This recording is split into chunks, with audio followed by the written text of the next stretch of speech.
መዘኑ ይላል። ከዛስ 78ቱ ነፍስ በዚህ አይደል ያሉት? ውሃው በዚህ አይደል ያለው?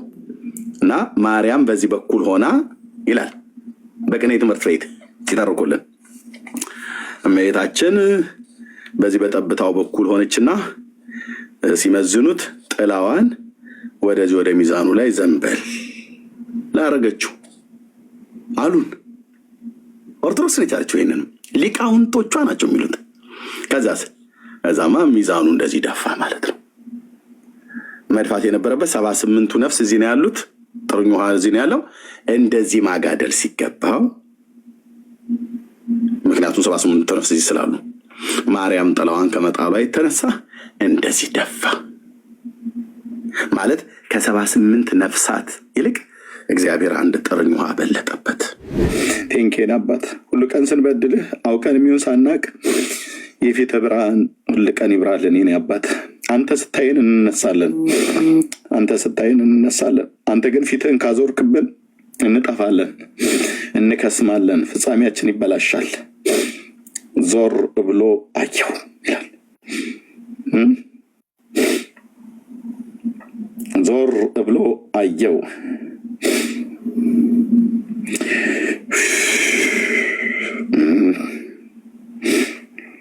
ቴንኪው አባቴ፣ ቴንኪው እግዚአብሔር ልጅ፣ ቴንኪው ጌታዬ፣ ቴንኪው ጌታ ኢየሱስ።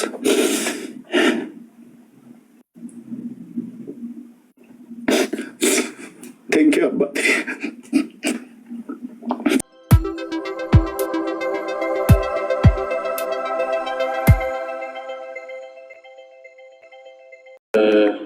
ያ እንግዲህ ማለት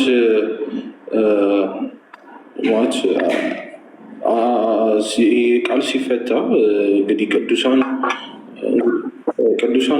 ማለት ሕያው ናቸው ብለን ስለምናምን አሁን ቅድም እዛ ላይ እንዳነሳ ነው ፍርድ ከእግዚአብሔር እንዲመጣ ይለምናሉ ማለት ነው። ማለት ኖ አይደለም።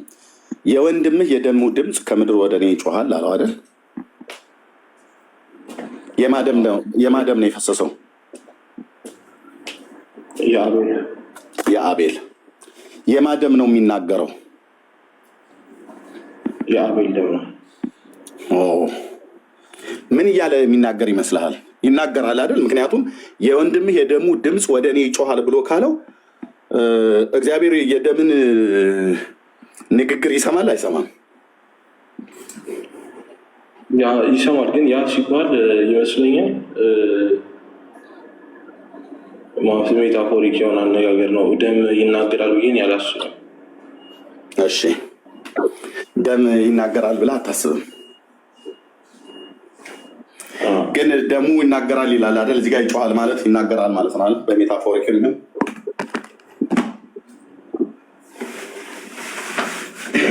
ማለት እስከ መቼ አትፈርድም ብለው ልክ ቅዱሳን እንደጸለዩት እንደዛ አይነት ነገር መሰለኝ። እውነት ለመናገር እንደዛ ነው የምረዳው። እሺ ታዲያ የወንድም የደሙ ድምፅ ብሎ የሚለው ንግግር አለው አይደል? አለ። ይጮሃል ማለቱ ንግግር ነው ማለት ነው።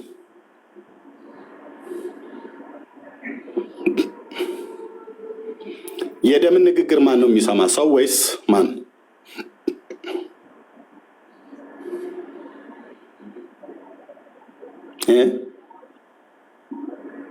እንግዲህ እኔ በስጋ የሞተ ሰው በነፍስ እኮ ያወራል አንዴ ነው። ግን የደም ንግግር ማን ነው የሚሰማው? የደምን ንግግር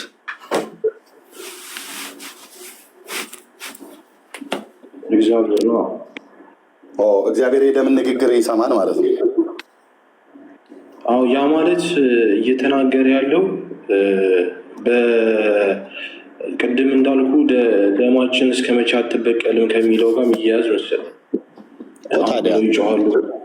ታዲያ የአቤል ደም የአቤል ደም ወንድሙን ቃየልን እየተካሰሰ ነው አይደል እየተናገረ ያለው? ስለዚህ አሁን በግፍ ተገድሏል አቤል። ስለዚህ እግዚአብሔር ፍርድን እንዲሰጥ ነው አቤል ደም እየጮኸ ያለው ማለት ነው። ራይት። ልክ እንደዚሁ ሁሉ የአቤል ደም ፍርድን እንዲያደርግ ነው የጮኸው የተናገረው። ይህን ከየት እናገኘዋለን? ዘፍጥረት መጽሐፍ ምዕራፍ 4 ቁጥር 10 ላይ ነው አይደል? ይሄንን ያሉ የሁለቱ ወንድማማቾች ሞት። ኦኬ። የደሙ ድምፅ እንደሚናገር ሲናገርም የፍርድ ነገር እንደሚናገር ዕብራውያን መልክ መጽሐፍ ምዕራፍ 12 ቁጥር 24 ከቁጥር 23 ጀምሮ ከቁጥር 24 ጀምሮ ያው የአዲስ ኪዳን መካከለኛ ወደሚሆን ወደ ኢየሱስ ከአቤልም ደም ይልቅ የሚሻለውን ወደሚናገር ወደ ደም መርጨት ደም ደርሳችኋል ይላል። ኦኬ። ከማን ደም የሚልቅ የሚሻለውን የሚናገር ነው ብሎ የሚለው ከአቤልም ደም። ይሄ ደም የሚሻለውን የሚናገረው ደም የማን ደም ነው?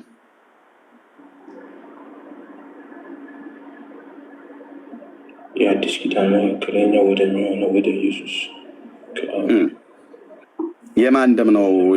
ከአቤል ደም ይልቅ የሚሻለውን ይናገራል ብሎ የሚለን የዕብራውያን መልክ ጸሐፊ ኢየሱስ መሰለኝ። የኢየሱስ ነው። ወደ ኢየሱስ እኮ ይለናል። የኢየሱስ ደም ከአቤል ደም ይልቅ የሚሻለውን ይናገራል እያለ ነው አይደል? የኢየሱስ ደም ከአቤል ደም ይልቅ የተሻለ እንዲናገር ያደረገው ምንድን ነው? እንግዲህ እንትን ነው እንከን አለመኖሩ ፍጹም አምላክነቱ አንድ ሁለተኛ እስከምንም በላይ የኢየሱስ ደም ፍርድን ነው የሚናገረው ወይስ ምህረትን ነው የሚናገረው? ምህረትን ነው ያማልደን። ምህረትን ነው የሚናገረው። ለዚህ ነው እንዲሻል የሚያስባለው። አሁን ንጹህም ነው። ልክ ነህ። ምህረትን ነው የሚናገረው። የአቤልስ ደም ምህረትን ነው የሚናገረው ወይስ ፍርድን? ፍርድን እኮ ኤርሚሻ በተዘዋዋሪ ማለት አሁን ለምሳሌ ጻድቃንን ህይወት የሚቀጥፉት የኢየሱስ ደም ምህረትን ነው አይደል የሚናገረው?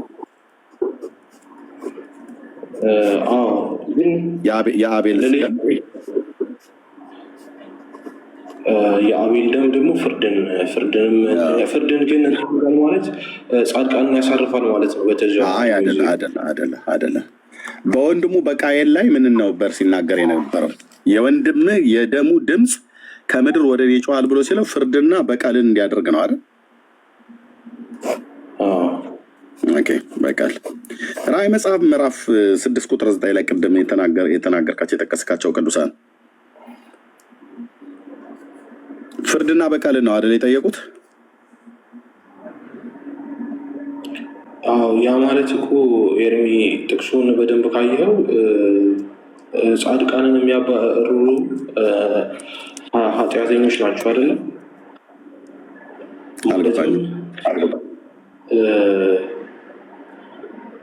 ኃጢአትን ማለት ጻድቃንን ያሳርፋል። ጻድቃንን አትበቀልም ወይ ብለው ፍርድን ሲጠይቁ እግዚአብሔር ከተበቀለ በማን ላይ ነው በቀልና ፍርድን የጠየቁት? በማን ላይ እንዲበቀልላቸው ነው? ደማቸውን ባፈሰሱባቸው ሰዎች ላይ ነው አይደለ? ትክክል። በቃ ስለዚህ የነዚህ ቅዱሳን ነፍሳት ጥያቄያቸው ለጌታ ምን አሉት? ቅዱስና እውነተኛ ማነው? በታላቅም ድምፅ ቅዱስና እውነተኛ ጌታ ሆይ እኮ ነው ያሉት። አንደኛ ቅዱስ ነህ፣ ሁለተኛ እውነተኛ ነህ። እስከ መቼ ድረስ አትፈርድም ነው? እስከ መቼ ድረስ ይቅር አትላቸውም አይደለም ያሉት። እነዚህን ሰዎች በምድር ያሉትን እስከ መቼ ድረስ ይቅር አትላቸውም አይደለም ያሉት። እስከ መቼ ድረስ አትፈርድም? እስከ መቼ ድረስ ያው መለሰው፣ እስከ መቼ ድረስ አትበቀልም? እስከ መቼ ድረስ አትፈርድም? ግልጽ እኮ ነው ለሚኔልክዬ።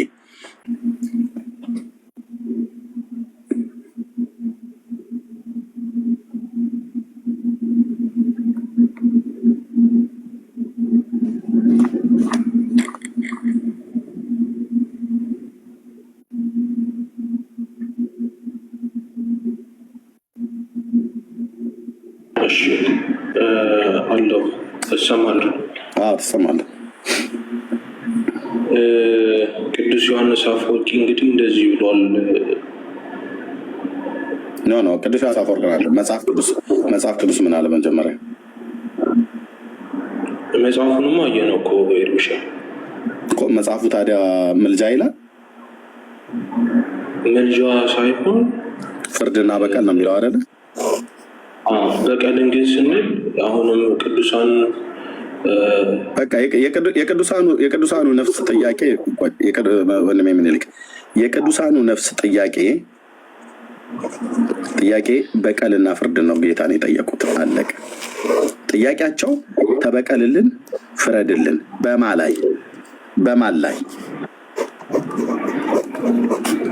ላይ እንዲፈርድላቸው ነው የፈለጉት? ደማቸውን በምድር በከንቱ ባፈሰሱ ላይ ማለት ነው። ደማችንንስ አሉ። በቃ ይህንን መሰመር አለበት። ስለ ራሳቸው ደም መፍሰስ፣ ስለ ራሳቸው ነፍስ መጥፋት ያጠፏቸውን ሰዎች እነሱ ላይ ፍረድ ነው፣ እነሱ ላይ ተበቀል ነው። ምክንያቱም በቀሌ እኔ ነው፣ እኔ ብድራትን እመልሳለሁ ብሎ ያለውን ጌታ እውነተኛ ጌታ ሆይ፣ ቅዱስና እውነተኛ ጌታ ሆይ እስከ መቼ ድረስ አትፈርድም? እስከ መቼ ድረስ አትበቀልም? ደማችን በምድር ላይ ባፈሰሱ ላይ እስከ መቼ አትፈርድልንም ነው። በቃ ይሄ ነው ጥያቄያቸው። የጌታስ መልስ እረፉ። ለምን? ገና እንደናንተ የሚገደሉ ወንድሞቻችሁ ቁጥር አልተፈጸመም። ቀለል አድርጌ ስነግርህ በአንድነት ነው የምፈርደው፣ በየተናጠል አልፈርድም ነው። በዚህ አጋጣሚ አንድ ላስጨብጥ የምፈልገው ነገር በላዔ ሰብ የሚባለው በእናንተ ቤተክርስቲያን ላይ ታውቀዋለህ አይደል? ወንድማችን ምኒልክ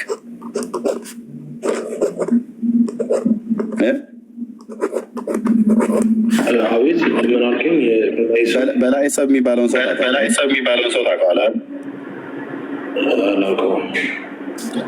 የበላዔ ሰብ እመቤት ተብሎ ሲባል አታውቅም? ማርያምን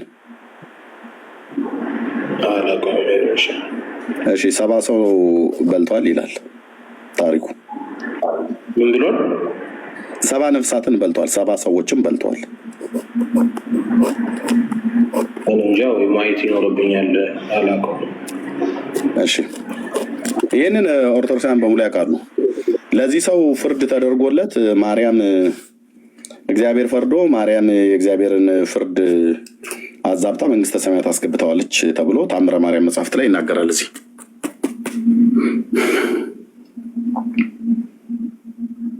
የካቲት 16 የሚነበበው ላይ ማለት ነው።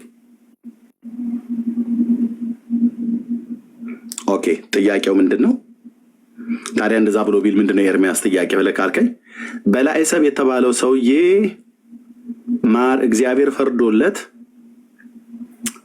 ፍርድ ተደርጎ ሚዛን አምጥቶ ተመዝኖ እግዚአብሔር ፈርዶ ማርያም ግን የእግዚአብሔርን ፍርድ ገልብጣ አታላ በትርጓሜ ሁሉ ጭምር በየመድረክ ሁሉ የሚሉት ማለት ነው ሰውየውን መንግስተ ሰማያት አስገብተዋለች ይላል። ኦኬ፣ ስለዚህ ፍርድ ተደርጓል ማለት ነው። በበላዔ ሰብ ታሪክ ውስጥ ፍርድ ተደርጓል በታምረ ማርያም ላይ በዚህ በተጻፈው መጽሐፍት ላይ ማለት ነው። ኦኬ፣ ለበላዔ ሰብ 70 ሰዎችን ቅርጥፍ አድርጎ ለበላው ሰውዬ ተፈረደለት፣ ፍርድ ተደርጓል ብላ ኦርቶዶክስ ታስተምራለች። ጥያቄው ታዲያ ምንድን ነው? ኤርሚያስ እዚህ እነዚህ ቅዱሳን ከሞቱ በኋላ ፍርድና በቀልን አድርግልን ብለው ሲሉት ጥያቄ ሲጠይቁ ደማችንን በምድር ላይ ባፈሱት ፍረድልን ብለው ሲሉት እረፉ፣ ለምን የወንድሞቻችሁ ቁጥር ገና አልተፈጸመም ብሎ አላቸው። ማለት የፍርድ ቀን ገና መሆኑን ያሳያል ማለት ነው።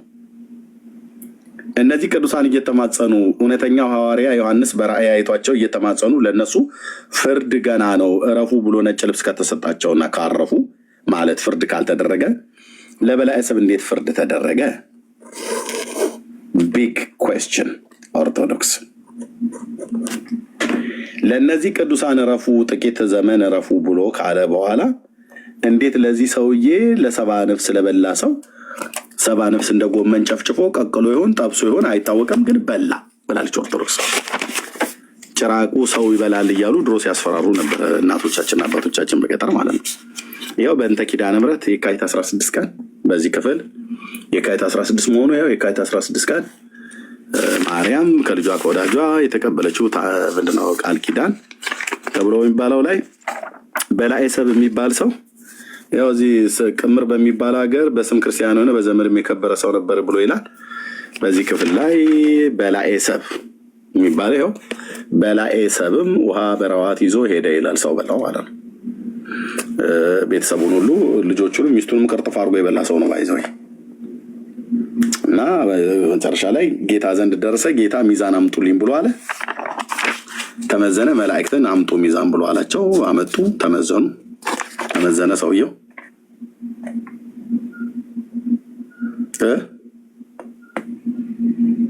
ከዛስ ከ78 ነፍስ ያቺ ጥርኝ ውሃ መዘነ ይላል። ያው መላእክትንም ሚዛን አምጥታችሁ ስለ እናቴ ስም ያጠጣውን ያንን ውሃ በአንድ ሚዛን እነዚያንም 78 ነፍስ በአንድ ሚዛን አድርጋችሁ መዝኑ አላቸው። መዘኑትም መላእክቱ ማለት ነው። ልብ በሉ። ይሄ ሁሉ ቀን እናገራለሁ። ለእግዚአብሔር ስድብ ነው። እግዚአብሔርን መሳደብ ነው። እግዚአብሔር ላይ ጽርፈት ቃል መናገር ነው። ኦኬ። ኦርቶዶክስ ነች እግዚአብሔርን የምትሳደበው። ልብ በሉ። ለምን? እግዚአብሔር ነገሩን ሁሉ ሚዛን አምጡልኝ ብሎ መላእክት ውሃን 78 ነፍስና ጥርኝ ውሃ ማለት ጠብታ ውሃ ማለት ነው። እንደውት የምታክል ውሃ መለየት አቅቶት ሚዛን አምጣልኝ ሚካኤል ብሎት መላእክት መጣው መላእክቱ ሚዛን አመጡለት ይላል። መላእክቱን ሚዛን አምጥታችሁ ስለ እናቴ ስም ያጠጣውን ውሃ በአንድ ሚዛን እነዚያንም 78 ነፍሳት በአንድ ሚዛን አድርጉ አላቸው። ይሄ እግዚአብሔርን መሳደብ ነው። የምትሳድበው ኦርቶዶክስ ናት። ይታይ እግዚአብሔር የሆነ ሚዛን ተቀምጦለት እዚህ ጋር መነጽሪያ እንዳለው አይነት አድርጌ ምሳሌ ላድርገው። ቃየን እዚህ ጋር ሚካኤል ወይ ገብርኤል ይዘውታል። ለዚህ አድርገው እሺ መዝኑ፣ አስቀምጡት። እስኪ 78ቱ ነፍሳት እዚህ ላይ አስቀምጡ። ስለ እናቴ ስም ደግሞ ያጠጣው ነው እዚህ ላይ አስቀምጡ እና መዝኑ። አዙሩት በትክክል ያዘው ሚካኤል በትክክል እንዳያጋድልብህ እየተባለ ማለት ነው። ይሄ ለእግዚአብሔር ስድብ ነው። ስድብ ነው።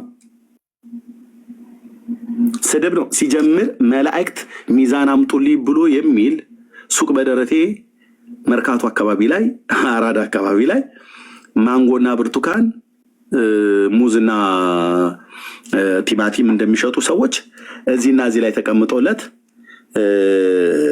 አይደለም ተመዘኑ ነው የሚታወቀው። መዘኑ ይላል። ከዛስ 78ቱ ነፍስ በዚህ አይደል ያሉት? ውሃው በዚህ አይደል ያለው? እና ማርያም በዚህ በኩል ሆና ይላል። በቅኔ ትምህርት ቤት ሲተርኩልን እመቤታችን በዚህ በጠብታው በኩል ሆነችና ሲመዝኑት ጥላዋን ወደዚህ ወደ ሚዛኑ ላይ ዘንበል ላረገችው አሉን። ኦርቶዶክስ ነች ያለችው። ይሄንን ሊቃውንቶቿ ናቸው የሚሉት። ከዛማ ሚዛኑ እንደዚህ ደፋ ማለት ነው። መድፋት የነበረበት 78ቱ ነፍስ እዚህ ነው ያሉት። ጥርኝ ውሃ እዚህ ነው ያለው። እንደዚህ ማጋደል ሲገባው ምክንያቱም 78ቱ ነፍስ እዚህ ስላሉ ማርያም ጥላዋን ከመጣሏ የተነሳ እንደዚህ ደፋ ማለት ከ78 ነፍሳት ይልቅ እግዚአብሔር አንድ ጥርኝ ውሃ በለጠበት። ኦኬ መዝኑት አላቸው። መዘኑት። ከ78 ነፍስ ያ ጥርኝ ውሃ መዘነ። 78ቱ ነፍስ ያለ ኃጢአታቸው ነው የተበሉት። ልብ በሉ። አንደኛ ያለ ኃጢአታቸው እያስገደደ ነው የበላቸው። ከልጆቹና ከሚስቱ ጀምሮ ነው ቅርጥፍ አድርጎ የበላው ሰውዬ።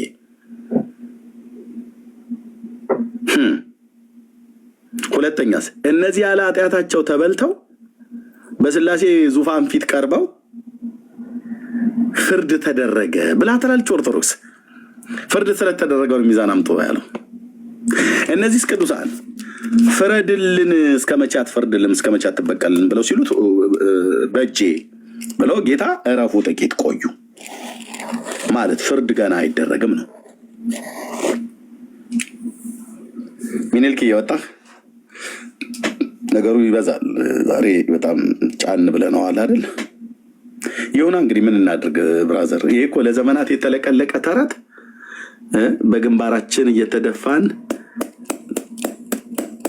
እዛ በምቀድስበት ሰዓት ሳነበው የነበረው እንዴት ኤኒዌይ ወደኋላ ያልመለስም ጌታ ደርሶልኝ ነው እንደዚህ ልል የቻልኩትኝ እንጂ እስካሁን ድረስ እዛው ጨናበስልህ ነበር።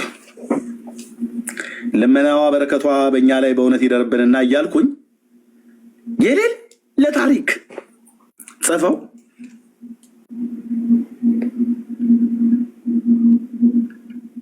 ወገቤ እስኪንቀጠቀጥ ድረስ ቆሜ ያነበብኩበት ዘመንና ወራት ያለማወቄን ወራት አሁን በእውቀት እንድበቀለው ደጉ ኢየሱስ ትሁቱ ኢየሱስ ባለብዙ ምሕረት ባለብዙ ፍቅር የሆነው ኢየሱስ ራራልኝ እንጂ ይሄን ነበር እኔም ዛሬ እንደሚመጣው ትውልድ ሁሉ ጭምር ሳነብ የምኖረው ማለት ነው። ስለዚህ ኦርቶዶክስ መጠየቅ አለባት። እነዚህ ራዕይ መጽሐፍ ምዕራፍ 6 ቁጥር 9 5ኛው ማህተም በተፈታ ጊዜ የታረዱ ነፍሳት ከመሰዊያው በታች አየሁ ይላል ዮሐንስ የታመነው ሐዋርያ። የጠየቁት ፍርድና በቀልን ነው። ለምን በምድር ላይ ደማችንን ያፈሰሷሉ የገደሉን አሉ። ማን የጠየቁት? እውነተኛና ጻድቅ የሆነውን ጌታ ነው። ኢየሱስ መልስ ነጭ ልብስ ልበሱና እረፉ። ለምን ይረፉ? እንደናንተ የሚገደሉ ወንድሞቻችሁ ቁጥር ገና አልተፈጸመም። ማለት የፍርድ ጊዜ ገና ነው። ይሄ አድራሻ ያለው መጽሐፍ ነው እንደዚህ የሚናገረው መጽሐፍ ቅዱሳችን። በላይ 78 ሰው 70 ነፍስ ቅርፍ አድርጎ የበላው ሰውዬ ፍርድ ተደርጓል ትላለች ኦርቶዶክስ። ፍርድ ተደርጓል። እውነተኛና ጻድቅ ፈራጅ የሆነው እግዚአብሔር ፈረደ። አዎ ፍርዱስ ፍርደ ግምድል ነው ትላለች። ፍርደ ግምድል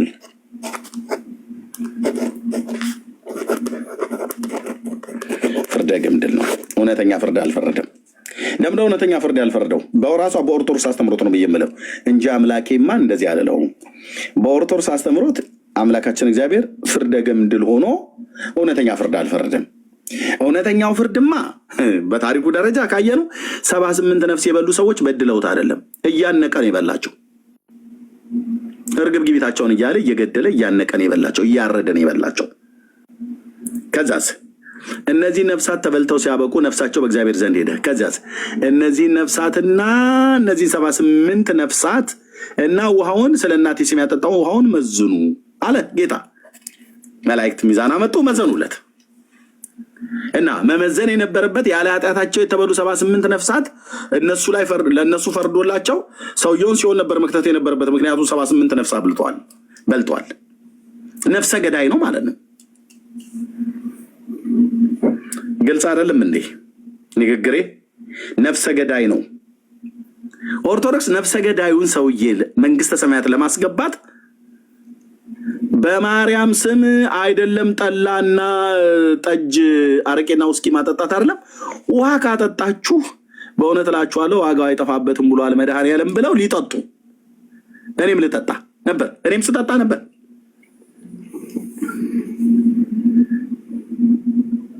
እኔም ስጠጣ ነበር። ያለማወቄን ወራት እግዚአብሔር አሳልፎታል፣ ይቅር ብሎኛል። ስንት የሙታን መታሰቢያ ስጠጣልኩ። የዶሮ ጠላ ማለት የዶሮ አይን የመሰለ ጠላ፣ የዝሆን ኩምቢ የመሰለ ጠላ እያልን ማለት ነው ስንለጋው ነበር። እንኳን ለአንተ ነፍስ አይደለም ለራሴም ነፍስ ራሱ አላውቅም። ቅድመ እውቀቴ በቃ ተንሱ ለጸሎት እግዚኦ ተሳለን ሰላም ለኩልኩ ምስለ መንፈስከ በቃ ከዚህ የዘለለ የለም። ዛሬ ምንድነው እለቱ? እመቤታችን ናት። የዓመቷ ነች የወሩ የዓመቷ ናት። እንኳን አደረሳችሁ፣ እንኳን ዓመት አደረሳችሁ። በቃ ይሄ ነበር እውቀታችን። የታቀላለሁ ነው እዚህ ቁማር ሲቆመርብኝ ማለት ነው።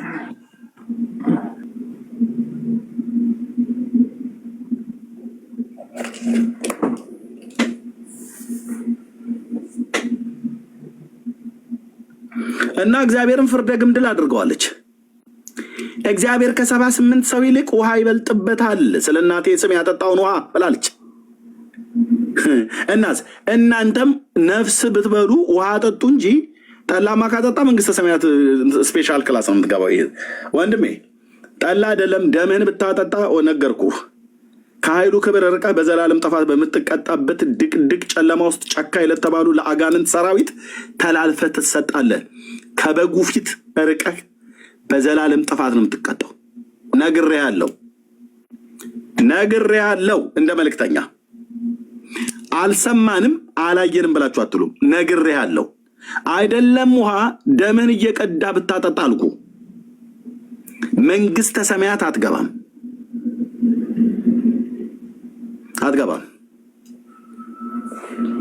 መንግስተ ሰማያት መግባት መቼ በመብልና በመጠጥ ሆነ? በመብልና በመጠጥም ከሆነ መጽሐፉ የሚነግረን የህይወትን ውሃ የሆነውን ኢየሱስን ጠጣ በእምነት፣ የህይወትን እንጀራ የሆነውን ኢየሱስን ብላ በእምነት። አዎ ኢየሱስን ደግሞ ስትበላው በጥርስ እያላመጥክ አይደለም የምትበላው። በዕርፈ መስቀል እንደተባለው በማንኪያኔ ቅዱስ ደሙን ብዬኔ እንደዚህ እንደምሰጥ በኦርቶዶክስ ራሴ ስንት ኦርቶዶክሳዊ ከእጄ የጌታን ደም ቅዱስ ቁርባን የተባለው ሲቀበሉ ስለነበር እኔ እዛ ጠፍጥፌ ጋገርኩትን ዳቦ ቄሱ ሲሰጥህ እኔ ደግሞ በዕርፈ መስቀል በማንኪያ አድርጌ ወይኑን ስሰጥህ እንደዛ በምትጠጣው አይደለም የዘላለም ሕይወት የምታገኘው የእግዚአብሔር ልጅ ኢየሱስ ክርስቶስን በእምነት ስትበላው ነው። በእምነት ስትጠጣ ወደ እሱ ስትመጣ ንስሐና የኃጢአት ይቅርታን በስሙ ታገኛለህ።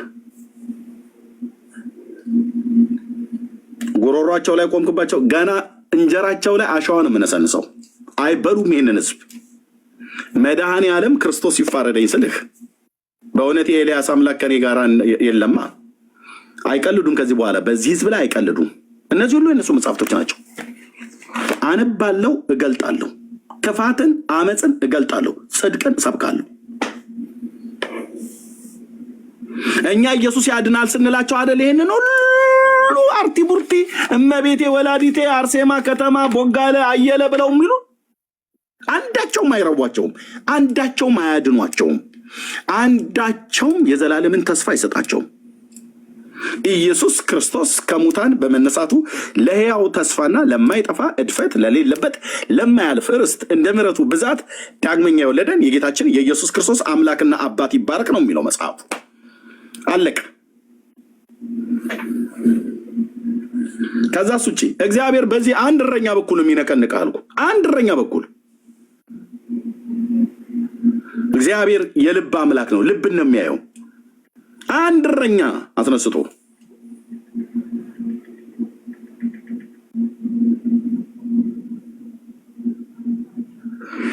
ሌሎች በትምህርታቸው ሌሎች በእውቀታቸው ይኮራሉ።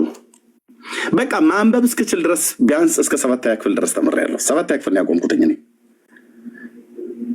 ኮሌጅ አልበጠስኩም፣ መጫኛም አልበጠስኩም። የበጠሱም ሰዎች ካሉ ይበጥሱ፣ ኮሌጅም ምንም ይበጣጥሱ። እግዚአብሔር መቼ ኮሌጅ በበጠሰና ባልበጠሰ ይሰራል? ምንድነው የሚፈልገው ጌታ?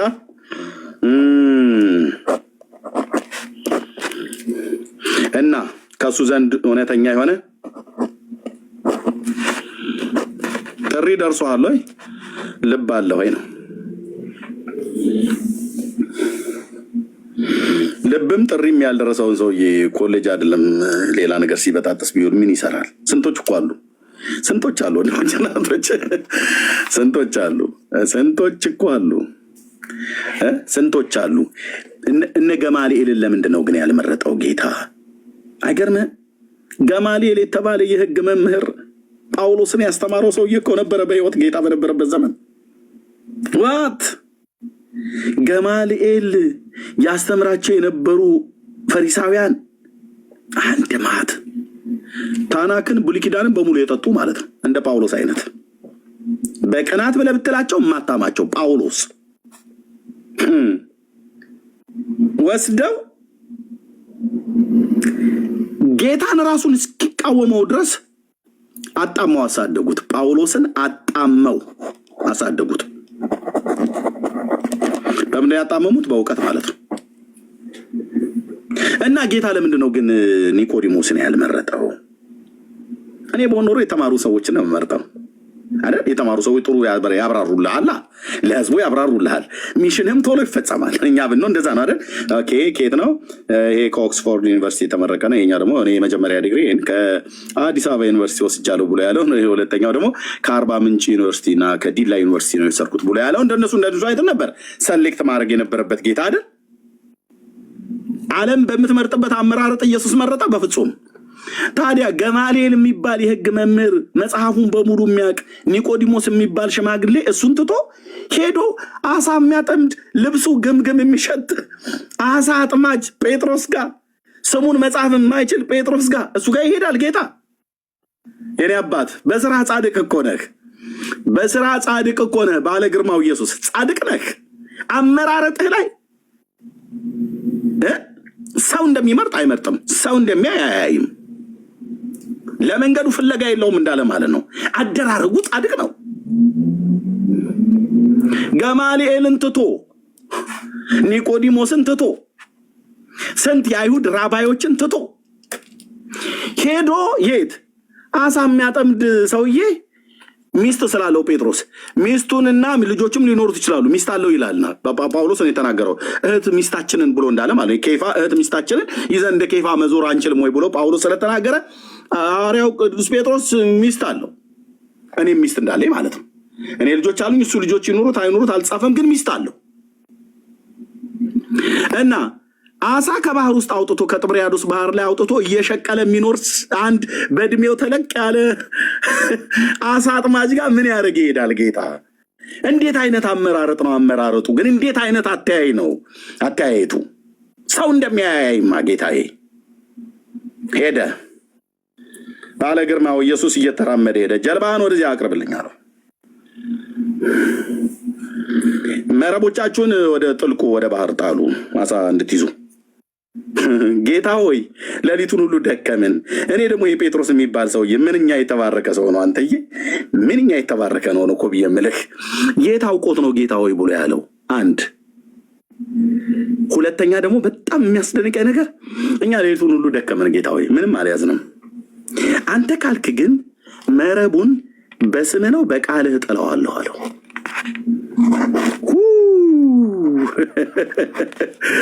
አንተ ካልክ አደርገዋለሁ፣ በቃልህ እጥላለሁ አለው። ጣል፣ ያልኩን አድርግ። እንዴት አንደኛ ኢየሱስ እንዴት ያልተማረ እንዴት ጌታዬ ያልተማረ ሰው እንዴት ትመርጣለህ? ዓለም የምትመርጠው የተማረ ሰው ነው። ዶክተር ፕሮፌሰር ምናምን ነገር ብሎ የሚል ልብ የሌላቸው እግዚአብሔር የናቃቸው ማለት እግዚአብሔር በሰው አተያያይም አልኩ ወይ ፕሮፌሰሩ መጡ ዶክተር እንትና መጣቸው ምንም ነገር አትፈይድምለትም ለእግዚአብሔር። እግዚአብሔር የሚፈልገው ልብን ነው። እና የፊቱ ብርሃን በላህ ላይ ይብራ። በመጀመሪያ ጥሪ ለዚህና የእግዚአብሔር የዚህን ዓለም ሞኝ ነገር መረጠ ይላል። ሞኙ ጴጥሮስ ጋር ሄደ። ያልተማረው ጴጥሮስና ዮሐንስ ጋር ሄደ እኮ ነው ብየምልህ። ቢመርጥ እንድሪያስን ይመርጣል። አሁን ቶማስ ይመረጣል። ቶማስ አድካሚ እኮ ብለህ የምትለው ነው። አያምንም። ራሱ የእግዚአብሔር ልጅ እንኳን እያደረገ አያምንም። እና ታዲያ ይህንን ማያምን ጠማማ ሰው ነው ይመርጭ ብሎ አውጥቶ አልጣለውም። አየህ፣ እንዲያምንለት ትታሩን ቁስሉን ሁሉ ጭምር ሰጠው እንዳይሰናከል ከሰጠኸኝ ከጥፋት ልጅ በቀር አንድንም አላጠፋውም ብሎ እንዳለ ማለት ነው። ጌታዬ ኢየሱስ የኔ አባት ኢየሱስ እና ምንም በሰውኛ አጠራር እዚህ ግቡ ተብለው የማይባሉ 12 ሰዎችን ጠራለህና እችን ፕላኔት አረሳታ ጌታ አረሳት እኮ ነው የምልህ። በ12 ሐዋርያት አረሳት አልኩ። ምን ያደርጋል መካከላቸው ሊቀ ሊቃውንት ብለህ የምትጠራው አንድ የለም። አንድ እኮ አልኩ። አንድ ማለት አንድ የለም። ምን ያደርጋል? ገማሊኤልን አልጠራውም። ከነሱ መካከል ኒቆዲሞስ የህግ መምህር ሆኖ እኔ በሆን እንደዛ መጥቶ እንደጠየቀ አፈፍ አድርጌ ይዘው ነበር። ለአገልግሎት አልጠራውም። ታውቃለህ?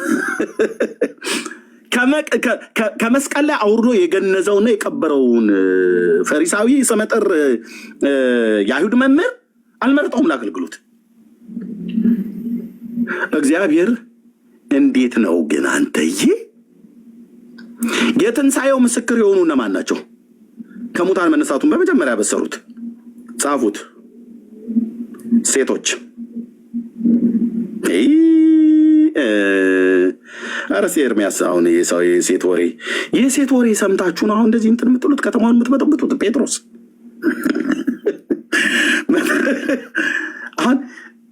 ማን ያምናል? መግደላዊት ማርያም ተነስታ ቀሚሷን ሰብስባ ሮጣ የለም ጌታዬ ተነስቷል ብላ ብትል አቦ እስቲ አንቺ አርፈሽ ቁጭ በይ። ስነ ስርዓት አታስይዟትም? ልችን ሴት እህቶቻችን እንደዚህ አይደል ብለን የምንላቸው የኔ ዘመን ወንዶች። እስቲ እንትን አትበይ አንቺ ደግሞ ቅዥቅዥ አትበይ። መታ የምስራቹን የተናገረችው ሴት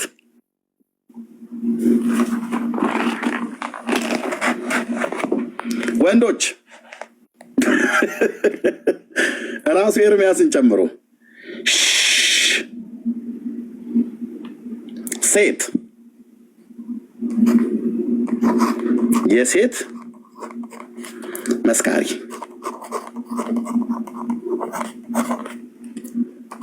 የእረኛ መስካሪ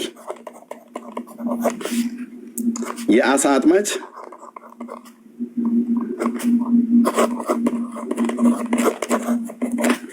መስካሪ በቃ የተመረጠው ማለት ነው። የመወለዱን ዜና የተናገሩት እረኞች ናቸው። ንጉሥ በቤተልሔም በይሁዳ በሄሮድስ ዘመን ተወልደዋል። በዚህ ሌሊት ሰምተናል መላእክቱ ሲዘምሩ። አባባ ቀያፋ እየሰሙኝ ነው። ሌሊቱን እኮ ሰምተናል ነው ብለን የምንለው ብለው መጥተው ከተማ ያወሩት እረኞች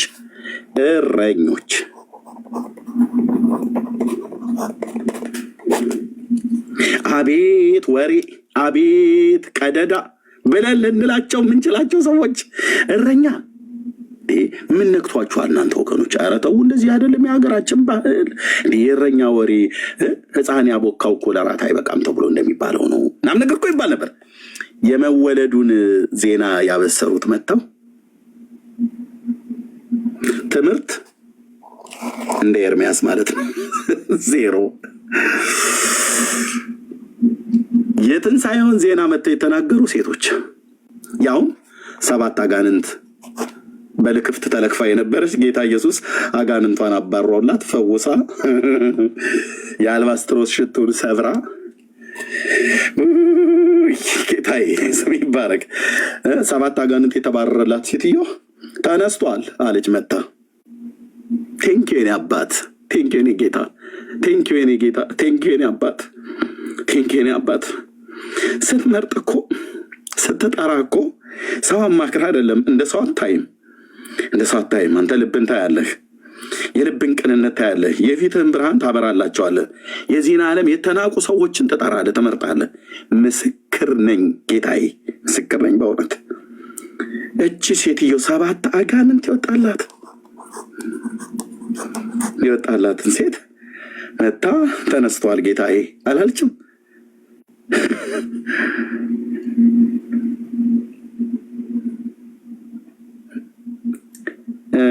ምን ያሉ ይመስላችኋል? እዛ በር ዘግተው ተቀምጠው በነበሩበት ሳለ እነ ጴጥሮስ መጣ። በተዘጋ ቤት ደጆች ተዘግተው ሳሉ ነው መጣው የነገሯቸው።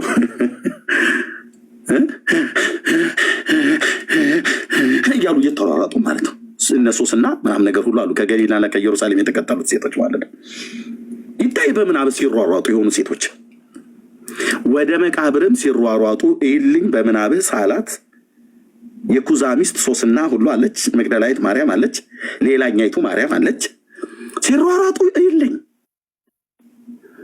ወደ መቃብር ሽቶ ለመቀባት። ከዛ ደግሞ መላእክት ነግረዋቸው እንደገና ደግሞ ተመልሰው የምስራቹን ሊናገሩ ሲሯሯጡ ይታይ። ሲደርሱ ቁርጥ ቁርጥ ማለት ትንፋሽ ማለት ነው። እነ ጴጥሮስ ባሉበት ቤት ኬፍ አማን ጴጥሮስ ዮሐንስ ያዕቆብ ምንድን ነው ሲተረጋጉ፣ እኛ ደጅ ዘግተን የተቀመጥነው። እስኪ ዝም ብለሽ አትጮይ። የአይሁድ አለቆች ይፈልጉናል፣ እሱን እንደገደሉት እኛንም ሊገሉን ስለሚፈልጉ ደጅ ፈርተው ነው የተቀመጡት። ባይዘው እኔ እናንተ ብንሆንማ አንደርግራውንድ ነበር የምንገባው። እነሱስ ቤት ደጆ የተዘግተው ሳሉ የተቀመጡት መውጫ መግቢያ ነበር የሚያሳጡን። የሞት ፍርሃት ከተማይቱ ላይ የነገሰበት ጊዜ ነበር። ምክንያቱም ጌታን ገለውታል። ለእሱ ካልተመለሱ ለእኛም አይመለሱም ብለው እነሱ ዘግተው ነው የተቀመጡት። ዘግተው በዚህ መካከል ነው ሴቶች አቆራርጠው ሄዱ። ታውቃለህ? ወይኔ ወንድ የሆነ ነገር እኮ ሲመጣ ብሔራዊ ውትድርና ሲመጣ ወደ ጓዳ እንደምንገባ በታሪክ ውስጥ አይቷል። እና እህቶችን አንናቅ። ዳጌታ ወረቀኛ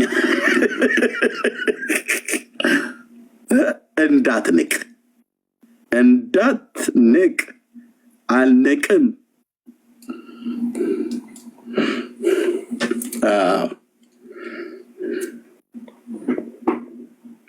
እና መታ ስትሮጥ ቪዲዮ ቢቀረጽ ኖሩ በዘመኑ ብናያት ምን ያህል እንዳላባቸው አስብ። ሮጠው ነው የመጡት። መላእክቱ ደግሞ ሂዱና ንገሯቸው ነው ብለው ያሉት። በገሊላ ይቀድማችኋልና ሄዳችሁ ንገሯቸው።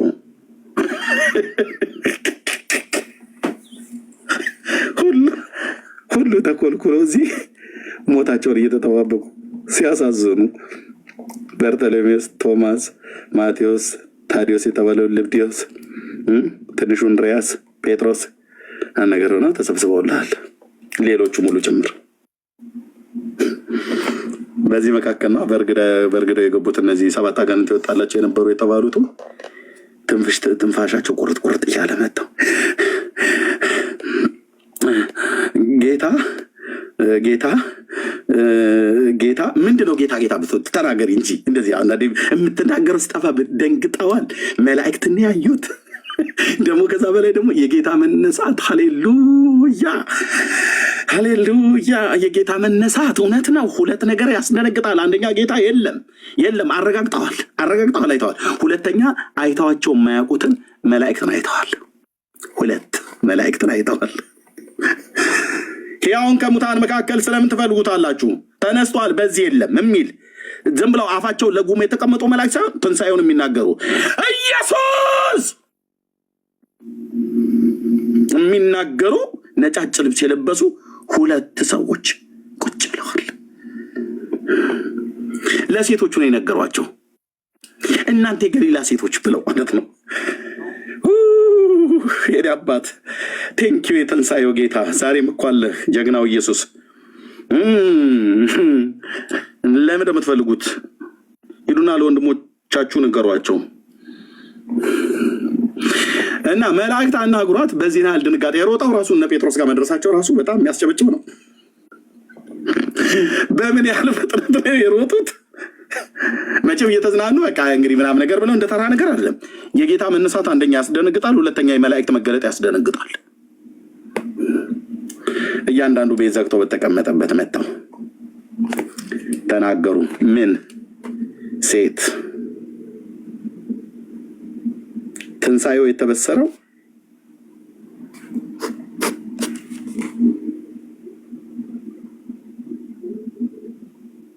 ወንዶች ምንም የቻይና ጅንስ ለብሰህ የምንኮራበት ዘመን አበቃ ነው። ይምር የፈለከው ፓስተር ሁን፣ ፒኤችዲህን ስራ፣ ምንም አድርግ። በቃ ወንዶች ምንም አናመጣም። የተማራችሁ ሰዎች ምንም አታመጡ።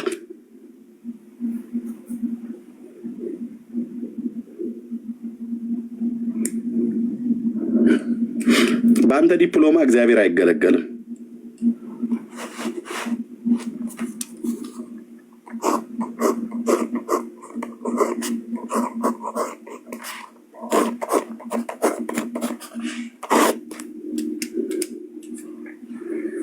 በጸጋ ብቻ ታገለግላለህ ማለት ነው።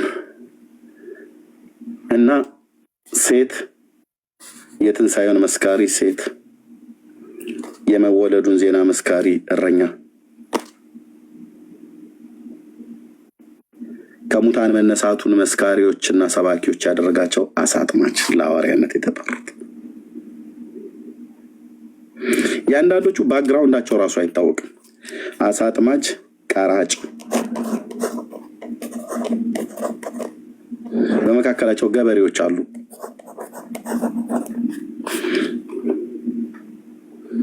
በቃ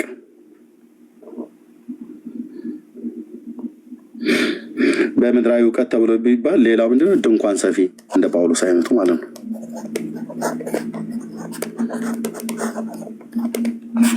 ምን አለው ጳውሎስ? ከዛ ውጭ ምንድነው? ምን ፕሮፌሽን አለው?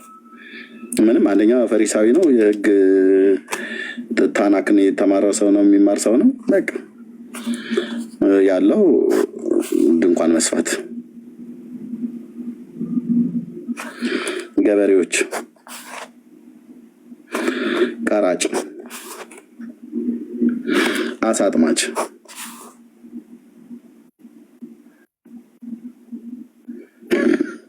እግዚአብሔር የዚህን ዓለም ጥበብ ዜሮ ሊከተው መጥቶ በሰው አይን እዚህ ግቡ ተብለው የማይባሉትን ሰዎች አልመረጠ። ዛሬም እኮ እንደዚሁ ነው የሚመርጠው አልኩ። ዜሮ ሊከት እኮ አልኩ። ያ ዓለም በጥበቧ እግዚአብሔርን ስላላወቀች በስብከት ሞኝነት እንዲድኑ እግዚአብሔር በጎ ፍቃድ ስለሆነ ሰባኪ አድርጎ የላካቸው ድንኳን ሰፊ፣ ገበሬ፣ ቀራጭ፣ አሳ አጥማጅ፣ የትንሣኤው ምስክር የነበረባቸው፣ አጋንንት ያለባቸው፣ አመንዝራ የነበሩ። እንዴት ነው ጌታ? እንዴት አመንዝራና አጋንንት የነበረባት ሴትዮ እንዴት ያንተ እንዴት የመጀመሪያ ከሙታን መነሳት እንዴት ማለት ለስምህ እንኳን አትጠነቀቅም? አሁን ማን ያምናል? እንደምንለው እኛ ቢሆን አሁን እኔ ስለ እኔ አገልግሎት የሆነች ሴትዮ ከምትመሰክር ይልቅ ፕሮፌሰር እንትና የሚባሉ ይመሰክሩ ነው አይደል? ትንሽ ተደማጭነት ያለው ሞገስ ያለው ይባላል። ዳርያስ አንድ ሰው በተማረ ሰው ሲነገር አይ እሱኛው ፕሮፌሰሩ ቢናገሩ ዶክተሩ ቢናገሩ ደመቅ ይላል። ምንም ደመቅ አይልም። እግዚአብሔርና የእግዚአብሔር ሐሳብ ያለባቸው ሰዎች እቺ ከተማን የምትረብሽ አለሌ ሴት ናት ብለህ የምትለው የምሕረቱን ባለጠግነትና ቀኙና የፊቱን ብርሃን በለዋ ላይ አብርቶ እሷን መስካሪ አድርጎ አምጥቶ ያቆማታል። ድምጿን ያከብደዋል ስልህ ያ ወረቀት ነው የቆለለው። የመመረቂያ ጽሁፌን የሰራሁትኝ ከካሊፎርኒያ ዩኒቨርሲቲ ምናምን ነገር እያለ ነው የሚጀረረው። ይህንን የሚያክል የመመረቂያ ጽሁፍ ምናምን ነገር ጽፎ ማለት ነው። አንተ ስትሞት ያ ወረቀት የዕጣን መጠቅለያ ነው የሚሆነው። ወንድም አለም መማራችሁን ተማሩ፣ አትኩሩን፣ አትኩሩ። ሄርሜኔቲክስ ባዶ ነው ይለኛል። እኔ ሄርሜኔቲክስ የሚባለውንም አላውቀውም። እነሱ ናቸው እንደዛ ብለው የሚሉ አላጎሪ ያደረገው ይላል። ለምን ሃሁ ሂ ሃ ሄ ህ ሆ እግዚአብሔር በዚህ የሚሰራ መስሎት ማለት ነው።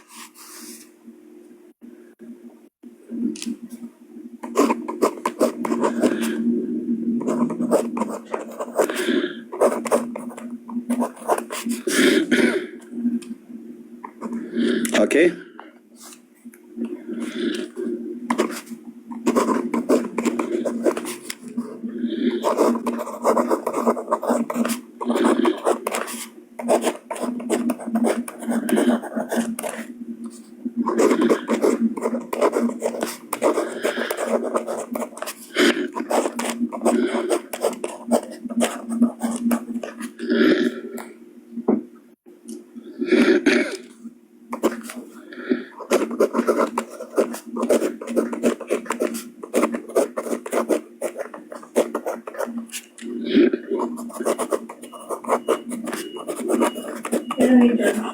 እሺ ማማ ኦኬ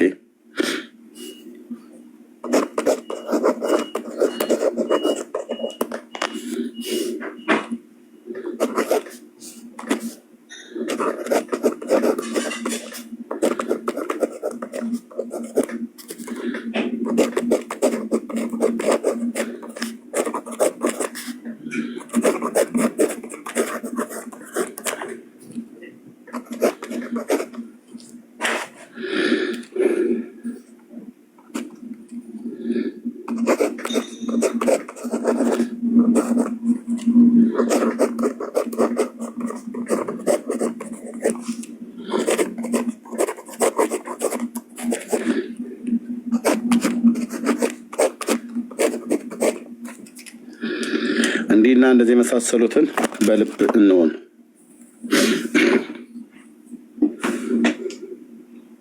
ቸሮችና ገሮች ሩሮች እንሆን። በደልን የማንቆጥር ይቅርታን የምንሰጥ ለበደሉን የበደልናቸውንም ፈጥነን ይቅርታ የምንጠይቅ ሰዎች እንሆን። ፍሪ ስፒሪት ብለው ያሉት ነጮቹ ንጹህ ልብ ይኖረን። እግዚአብሔርን የእውነት ፈልገው፣ ጌታን የእውነት ውደደው። ኢየሱስ የኔ አባት የኔ ወለላ የኔ ማር እያሉ ብቻ ማቆላመጥ አይደለም። የእውነት ውደደው። ስንወደው ሕጉን ትእዛዙን እንጠብቃለን። የሚወደኝ ቢኖር ቃሌን ይጠብቃል እንዳለ ዓለሙ ሊንጫጫ ይችላል። ጉዳዩ ነው አልኩ።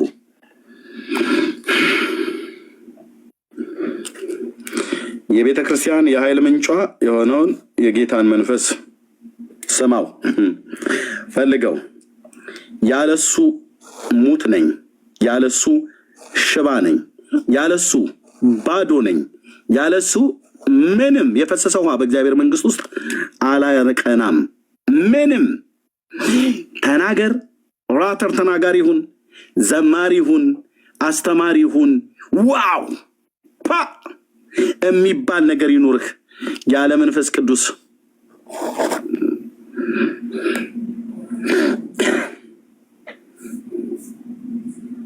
ዜሮ። ይሄ ጌታ ደግሞ የቅድስናና የጽድቅ ነቀፋ የሌለበትን ኑሮ ይፈልጋል።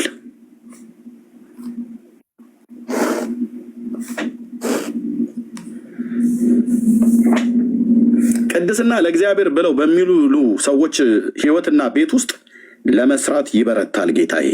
ሃሌሉያ! ይበረታል።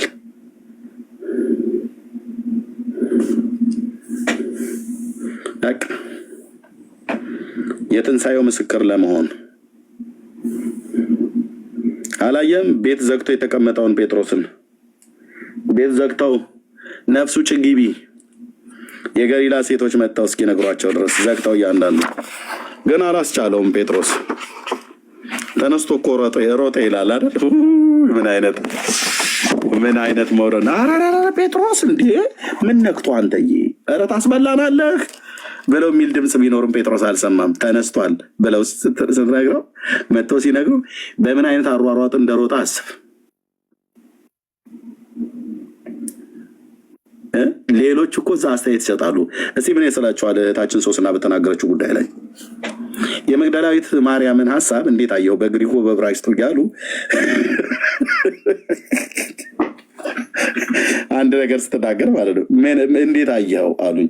በያው ጌታ ፊት ለእግዚአብሔር ምስክር እንዲሆን የምነግራችሁ አንድ ቤተክርስቲያን ወደ መንፈሴ ስለመጣ እግዚአብሔር ስላመጣው ልንገራችሁ።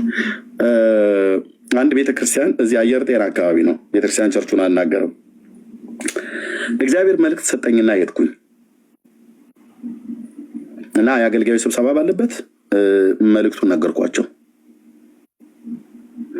መሪዎች ናቸው ባሉበት መልእክቱን ነገርኳቸው። ለዛ ቤተክርስቲያን መሪዎች ማለት ነው። ጌታዬ መንፈስ ቅዱስ ምስክር ነው አልኳቸው፣ ነገርኳቸው። አንደኛ በምድሪቱ ላይ የሚመጣውን ነገር ነው የነገርኳቸው።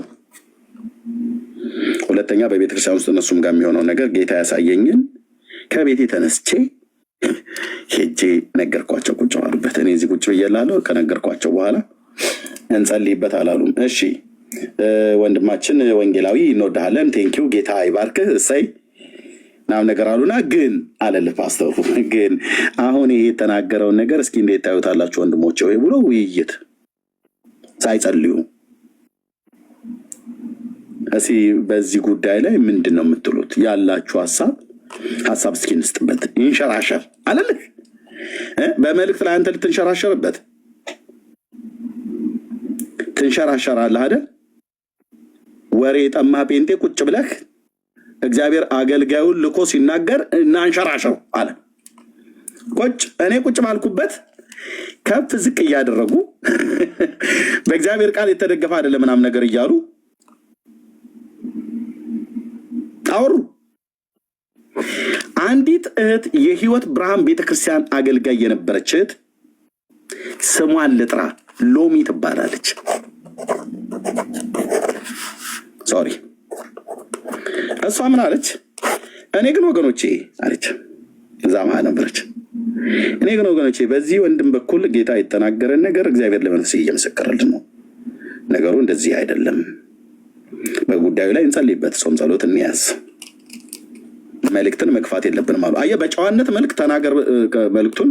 እኔ ጄኬርኩ በኋላ ከሰሙ በኋላ አንቀበልም ብለው ለማለት ሪጀክት ለማድረግ እንደዚህ ምናምን ነገር ብለዋሉ። እና ያቺት እንደዛ ተናገረች። የመልእክቱን አቅጣጫ እግዚአብሔር የነገረኝን እነማ ምን እንደሚያደርጉ የነገረኝን ነገርኳቸው። አድራሻ ጠቅሼ ጌታ ያሳየኝን እነማ ምን እንደሚያደርጉ ነገርኳቸው። የአባቶች አምላክ ምስክር ነው። ወርሃ ሚያዝያ፣ ግንቦት፣ ሐምሌ፣ ነሐሴ፣ መስከረም፣ ጥቅምት መጨረሻ፣ ህዳር መግቢያ ላይ በ6ኛው ወር እግዚአብሔር ያሳየኝ ቦታ ላይ የነገርኳቸው ቦታ ላይ ከዛስ ወንድማችን ኤርሚያስ እንፈልጋለን አሉ።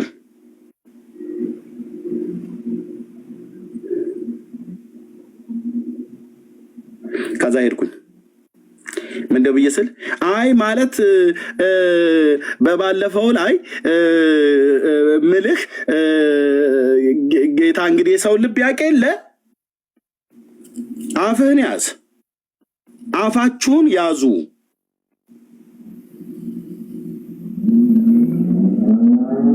አዎ እግዚአብሔር የሰው ልብ ያውቃል። ታዲያ ሶ ዋት? አይ ባለፈው ያልከን ጌታ በተናገረው ቦታ ላይ እንደዚህ ተፈጸመ እናማ ያው እንግዲህ ጌታን አብረን ንስሐ አልገባም አልኳቸው። እኔ ንስሐ አልገባም አልኳቸው። ምን አጠፋው ብዬ ነው ንስሐ የምገባው? ንስሐ መግባት ያለባችሁ እናንተ ናችሁ። ቁጭ ብላችሁ እስቲ አንተ ምን ትለዋለህ እንዴት ታየዋለህ እያልክ ስትሏል ነበር። ቡና ወሬ ይመስል ትንቢትን፣ ራእይን፣ መገለጦችን፣ ድምፅን እግዚአብሔር ይሰጣል። አትናቅ ነው የተባልከው፣ መርምር ነው የተባልከው። እና እነሱ ግን እዚህ ቁጭ አድርገውኝ እኮ ነው እኔን ሊሰብሩ ማለት ነው።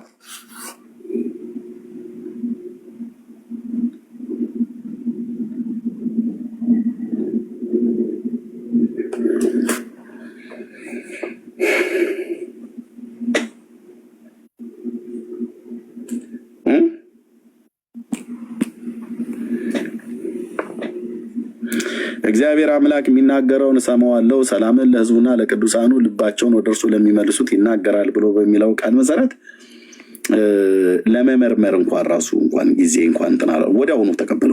በሌላ ቀን እንኳን እናስበታለን አላሉ። አትክፉ። ለምንድን ነው ያኔ ብታየኝ እውነት በዚህ ልጅ በኩል በፍጹም በእውነት ነው የምልህ ተስፋዬ፣ እንዴ ምነካ ተስፍሽዬ፣ አሁን በዚህ ሰው በኩል በፍጹም ጌታ አይናገርም እንዴ ኧረ ስንት ሰው እያለ ብለህ እንድትል የሚያስብል ቁመናና ምናምን ነገር ነው ያለኝ። ያኔ አይተኸኝ የኔ አባት ይሄ እኮ ጉንጩ ራሱ በረሃብ ተጣቅቷል ብለን የምትለኝ አሁን ሚስት ሳገባ ነው ድንቦሽቦሽ ያልኩት።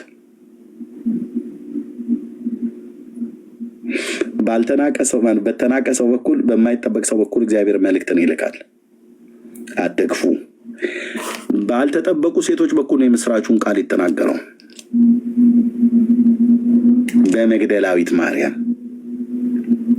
አምላክ ሰው ስገው ቃል ከሙታን ሲነሳ ኢየሱስ ክርስቶስ እንዴት ሴት ከሴትም አጋንንት ይወጣላት ምናምን ነገር ጥሩ እኮ አይደለም። ይሄ ለምስክርነቱ ጥሩ አይደለም። ጌታ ወይ ለስምህ አትጠነቀቅም እንዴ? አንዳንድ ሰው ለስምህ አትጠነቀቅም እንዴ ኤርሚያስ ግን ምናምን ነገር ብለው እንደሚሉት ማለት ፓስተር ለስምህ ተጠንቀቅ እንጂ እንዴማ በጣም አግባብ አይደለም። ቢያንስ ትንሽ የተማረ ፊደል የቆጠረ ሰው እንደው ሲናገር ሰው ፊት በጣም እንግሊዝኛ ከአማርኛ ጉራማይሌ ቀላቅሎ የሚናገር ሰው ሲሆን ነው የሚያምረው። ዝም ብለህ እንዴ ኧረ እንዴ ተው እንጂ ነቆ ብለን የምንለው እኛ ሰዎች። ሂጂና ንገሪያቸው ብሎ የላካት ማንን ነው? እነ ጴጥሮስ ጋር ማርያም፣ መግደላዊት ማርያም፣ የኩዛ ሚስት ሶስና፣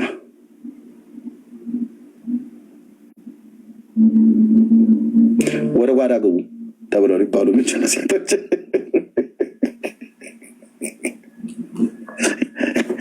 ወደ ጓዳ ግቡ እስኪ ሴት ወደ ጓዳ ሲገባ ነው የሚያምርበት ተብለው በሚባሉ ሴቶች እንዴት ትንሣኤው ይነገራል። አቤት የጌታ አመራረጡ፣ አቤት የጌታ ስራው ጻድቅ ነው።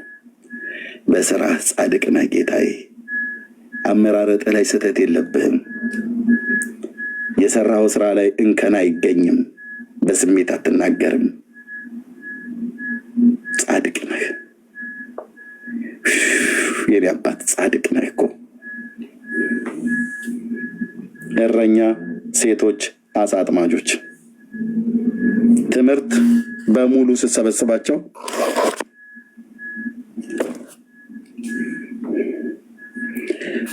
ቲቲያ ያለ ጴጥሮስ የለውም። ዲፕሎማስ አለ የለውም። እዚህ ጋር ሰርተፍኬትስ የለውም። የመጀመሪያ ዲግሪ ይዛል የለም። ሁለተኛ ዲግሪንስ ምንም የሰራው የለም። ፒኤችዲስ የለም። ፕሮፌሰርም አይደለም የለም። በአጭሩ ምንድን ነህ አንተ?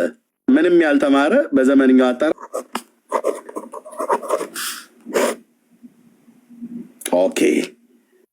ኦኬ በዘመንኛው አጠራር ነው እያልኩ ያልተማረ ማይም ግን ምን አለው? ይሄ ሁሉ የሌለው ጴጥሮስ ምን አለው? ይሄ ልብ ደግሞ ጌታን ይወዳል። ጴጥሮስ ቀዥቃዣ እንደሆነው እንዳይመስልህ ብራዘር፣ ችኩል እንደሚባል እንዳይመስልህ። ጌታን በጣም ነው የሚወደው። በጣም የወደው ወደ ነበረ ደቀ መዝሙር ዞር ብሎ እኮ ይላል። በጣም ነው የሚወደው። እዛ ጋር ይሄ ምን አሁን ጴጥሮስ አሁን ኤርሚያስ አታፍርም አንተ? ዶሮ ሳይጮህ 3 ጊዜ የሸጠ ሐዋርያ ነው። አሁን ጌታን ይወደዋል ብለህ ብትል ይሽጠው ብራዘር፣ ግን ጌታን ይወደዋል። ይወደዋል ስልክ ይወደዋል። አንዳንዶች ይሄ ጌታን የሸጠ ጌታን የካደ ጌታን ክዶ እንዴት ጌታን ይወዳል ብለህ ትላለህ? ኤርሚያስ ብራዘር፣ ጴጥሮስ ጌታን ይወደዋል። ጌታም እንደሚወደው ያውቃል። ዶሮ ጮሆ በካደው ሰዓት ላይ አየ አይደል? እንደ ካደው አየ።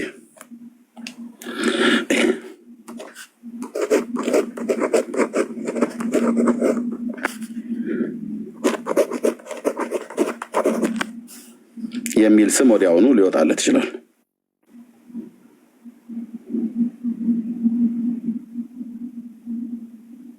የአስቆሮቱ ይሁዳ ብቻ አይደለም፣ ጴጥሮስም ካደ አላውቀውም ብሎ እየተረገመም ይላል። ማን እንደው ታውቃለህ? ይህ አባቶች አምላክ ምስክር ይድፋኝ ሰንጠቀኝ፣ ኧረ እኔ አላውቀውም። ኢየሱስ ያላችሁት የገሊላው ሰው በፍጹም አላውቀውም ነው ብዬ የምልህ ይላል ወታደሮቹ ጋር። ይሄ ደግሞ ከገሊላ ነው አይቼዋለሁ፣ ከእነሱ ጋር ነበር ብለህ ስትል ሴትዮውን የምለውን አላውቅም፣ የምትይውን አላውቅም። በእውነት ይሰንጥቀኝ ይድፋኝ፣ አባቶች የአብርሃም አምላክ ምስክር ይሁን አላውቀውም። ይማል ይገዘን ይረገምም ነበር ይላል። ጌታን አይደለም የሚረግመው፣ ራሱን እየረገመ ማለት ነው።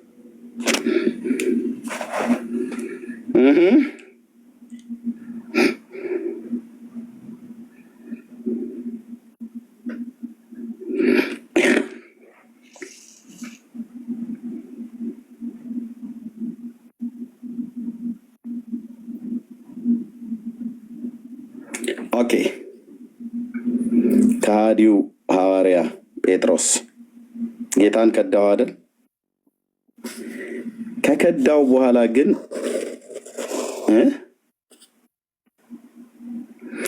ዶሮ ሲጮህበት ስቅስቅ ብሎ አለቀሰ ይላል።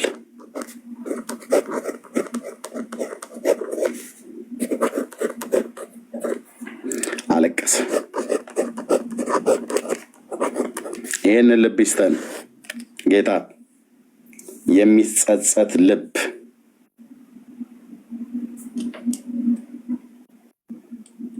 የሚጸጸት ልብ። ስቅስቅ ብሎ አለቀሰ ይላል። አለቀሰ። ከዚያስ ጌታ ዞር ብሎ ፊቱን አሳየው። ተመለከተው ማለት ነው። ዞር ብሎ ጌታ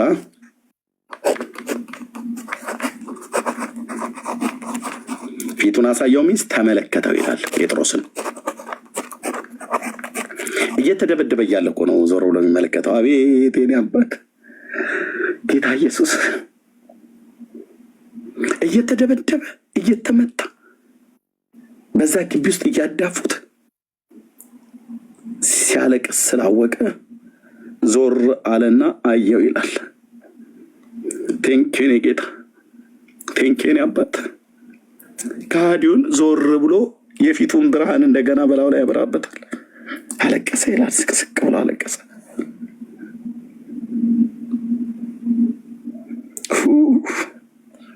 ጌታ ኢየሱስ ስም ይባረክ። ስንት ጊዜ እድል ሰጠኸኝ፣ ስንት ጊዜ ራራልኝ፣ ስንት ጊዜ ራራልኝ አባ፣ ስም ይባረክ። ስም ይባረክ አባዬ። ስንት ጊዜ ራራልን፣ ስንት ጊዜ በወደቅንበት ሰዎች ሲያወሩብን የፊትህን ብርሃን አሳየን። እንደገና እንድንነሳ እንደገና እንድንቆም እድል ሰጠህን። አየው ይላል። ፊቱን ዞር ብሎ አየው ይላል። ቴንኪው አባዬ። እንደ ካደው ፊቱን አዙሮበት በዛው ቢቀር ኖሮ ጴጥሮስ አለቀለት ነበር። የሚክዱኝን እክዳለሁ ብሎ ባለው አምላካዊ ቃል መሰረት ለዘላለም ነበር የሚክደው። ክዶታ ለዘላለም ነበር። የሚክዱኝን እክዳለሁ ብሎ እንዳለው በዛ ነበር የሚካደው። ግን አለቀሰ ይላል። ጴጥሮስ አለቀሰ፣ አለቀሰ። ዞር ብሎ አየው፣ ፊቱን አሳየው ይላል። ቴንኬን አባት። ሁሉ ቀን ስንበድልህ አውቀን የሚሆን ሳናቅ የፊትህ ብርሃን ሁሉ ቀን ይብራልን የኔ አባት። አንተ ስታይን እንነሳለን፣ አንተ ስታይን እንነሳለን። አንተ ግን ፊትህን ካዞርክብን እንጠፋለን፣ እንከስማለን፣ ፍጻሜያችን ይበላሻል። ዞር ብሎ አየው ይላል። ዞር ብሎ አየው።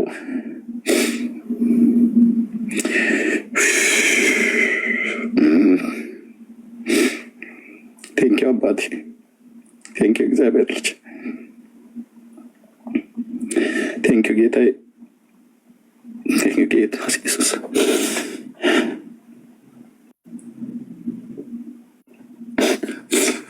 ቴንኪው አባቴ፣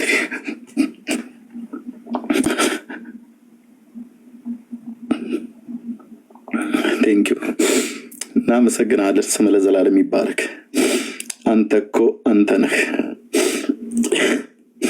አንተ እንደ ሰው አይደለህም። አንተ እንደ ሰው አይደለህም። አንተ እንደ ሰው አይደለህም። የኔ አባት ሰው እንደሚያይ አታይም። ሰው እንደሚያይ አታይም። ቴንኪው የኔ ጌታ። አየው ይላል።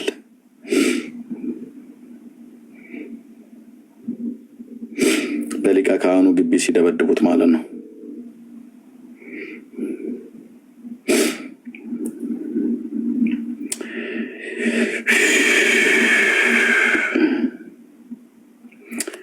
ጴጥሮስም ወደ ውጪ ወጥቶ ምርር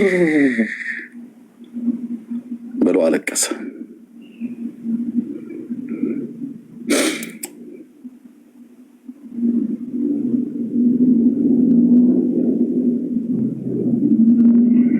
ከዛም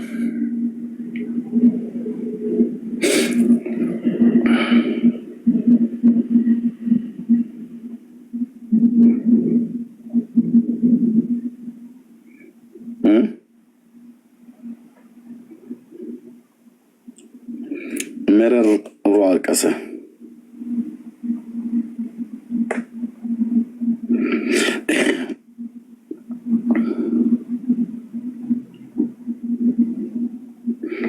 ያው ማቴዎስም ሲጽፈው ጴጥሮስም ዶሮ ሳይጮህ 3 ጊዜ ትክደኛለህ ያለው የኢየሱስ ቃል ትዝ አለው። ወደ ውጭም ወጥቶ መራራ ለቅሶ አለቀሰ።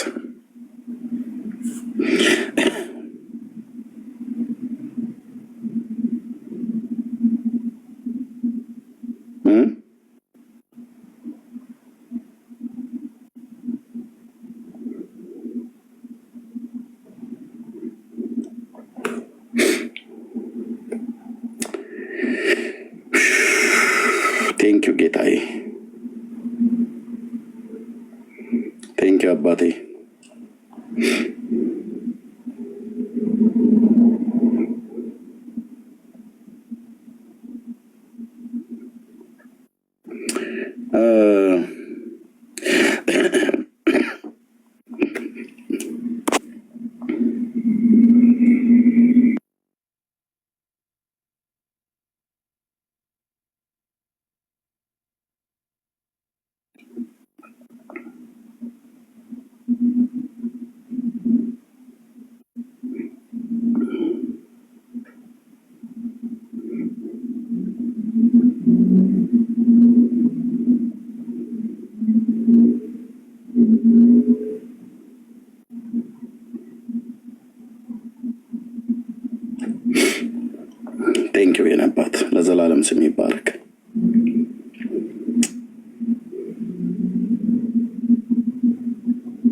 ስለዚህ ወንድሞች እናቶቼ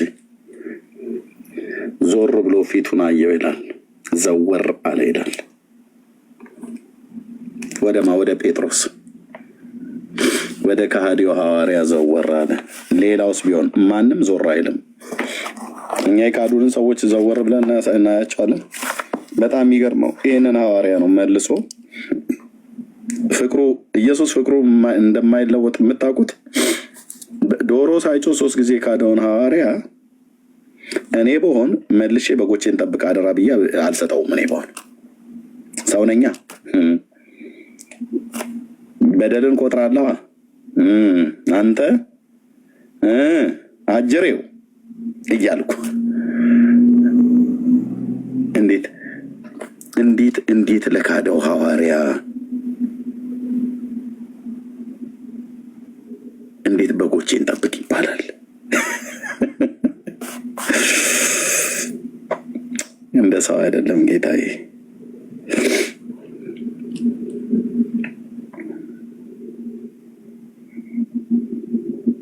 እንደ ሰው አይደለም ኢየሱስ፣ እንደ ሰው አይደለም አባባ፣ እንደ ሰው አይደለም። ሰው ነው ከወደቅ ወድቀሃል በቃ ነገር።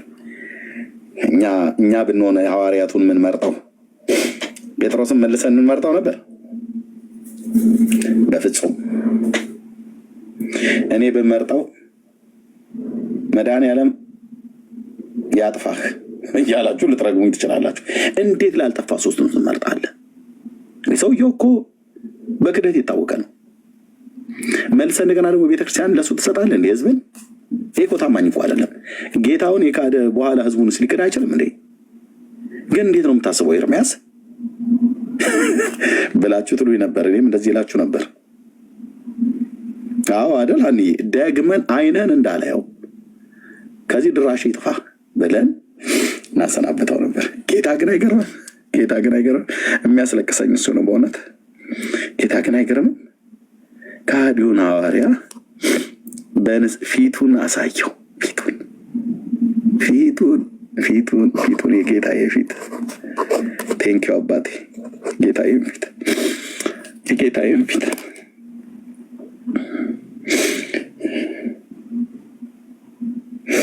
ቴንኪው አባቴ።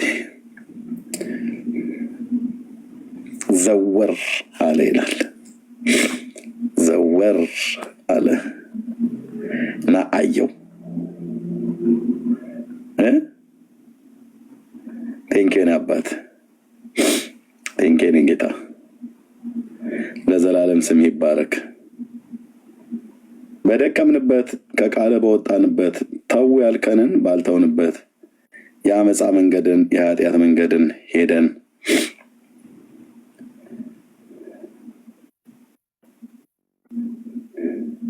ተጠላልፈን ስንወድቅ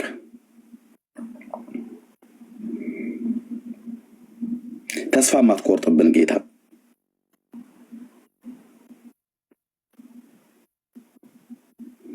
ተስፋ ማይቆርጥብን ጌታ፣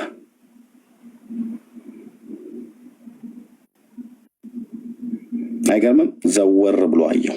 ከሃዲውን ዘወር ብሎ ያየዋል። አመንዝራዋን ዞር ብሎ ያያታል። ደክመሃል ወንድሜ፣ እዛው በደከምክበት የእግዚአብሔር ልጅ አይኖቹ ያያል። ወንድሜ እመነኝ፣ እህቴ እመኝ፣ ተስፋ አትቁረጥ፣ ትነሳለህ። እህቴ ያነሳሻል። የእንደገና አምላክ ነው ጌታ ኢየሱስ። የርኅራኄውና የቸርነቱ ብዛት ከአንተ ህይወት ላይ ያልተቆረጠ። እንደ ሰው አይደለም፣ እንደ ሰው አይደለም። ሰው ያንቺ የዚህ ሴትዮ ነገር በቃችን እኮ ቺን ተዋት እኮ መቃብሯ እኮ ራሱ ተከፍቶ መቃብሯ ውስጥ ተኝታ እኮ አፈር ተመልሶባታል። እቺ እንደ ሰው አትቁጠራት፣ እንደ ሰው አትቁጠረው። ይሄ እንደ ሰው አትቁጠረው። በቃ የተስፋው የጨለመበት ነው። ብትታነቅ አይሻልም ብለው ሊሉ ይችላሉ። ራስክን ብታጠፋ ይሻላል ብለው ሊሉ ይችላሉ። ወንድሜ ራስክን እንዳታጠፋ፣ ሰይጣንም ሰውን ብሎ ቢል ራስክን እንዳታጠፋ። ሰው ነው ተስፋ የቆረጠብህ። ኢየሱስ ግን በፍጹም ተስፋ አይቆርጥብህም፣ አይቆርጥብሽም እህቴ። የፊቱን ብርሃን ከቻልክ እውነቱም እሱ ነው። እንደ ጴጥሮስ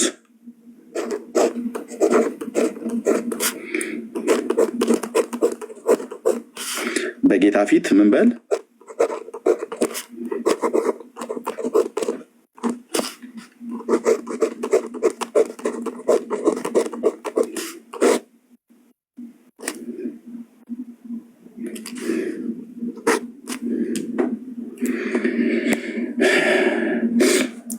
ይራራል ጌታ፣ ይራራል ጌታ።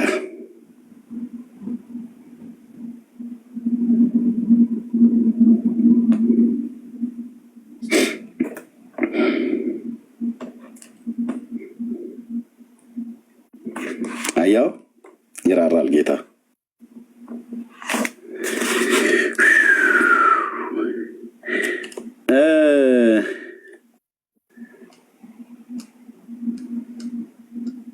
በመቅደስም ዕለት ዕለት ከእናንተ ጋር ስሆን አላቸው። እዚህ ጋር ምንድን ነው? ኢየሱስም ወደ እነርሱ ለመጡት ለካህናት አለቆችና ለመቅደስ አዛዦች ለሽማግሌዎች ወንበዴን እንደምትይዙ ሰይፍና ጎመድ ይዛችሁ መጣችሁን? በመቅደስ ዕለት ዕለት ከእናንተ ጋር ስሆን እጆቻችሁን አልዘረጋችሁብኝም። ይህ ጊዜያችሁና የጨለማው ስልጣን ጊዜ ነው አላቸው። ይዘውም ወሰዱት፣ ወደ ሊቀ ካህናቱም ቤት አገቡት። ጴጥሮስም ርቆ ይከተለው ነበር። አየህ፣ ይከተላል፣ ግን ርቆ ነው፣ ፈርቶ ነው። እኔ በፍርሃቱ በድካሙ ላይ እኔ አልፈርድበትም። አንዳንድ ሰባኪያን አማረልን ብሎ ይሄ ዝም ብሎ የፈራ እኔ በሆን ጌታ ኢየሱስ እግሩ ስር ነበር ቁጭ ምትል አትችልም፣ ብራዘር አትችልም። ፈርቶ ነው፣ ርቆ የተከተለበት ፈርቶ ነው። ልቡ አልቆርጥለት ብሎ ነው፣ ግን ጌታን በርቀትም ቢሆን ይከተለዋል። አየህ፣ ርቆ ይከተለው ነበር። እንዳይቀርብ ያደረገው ምንድን ነው?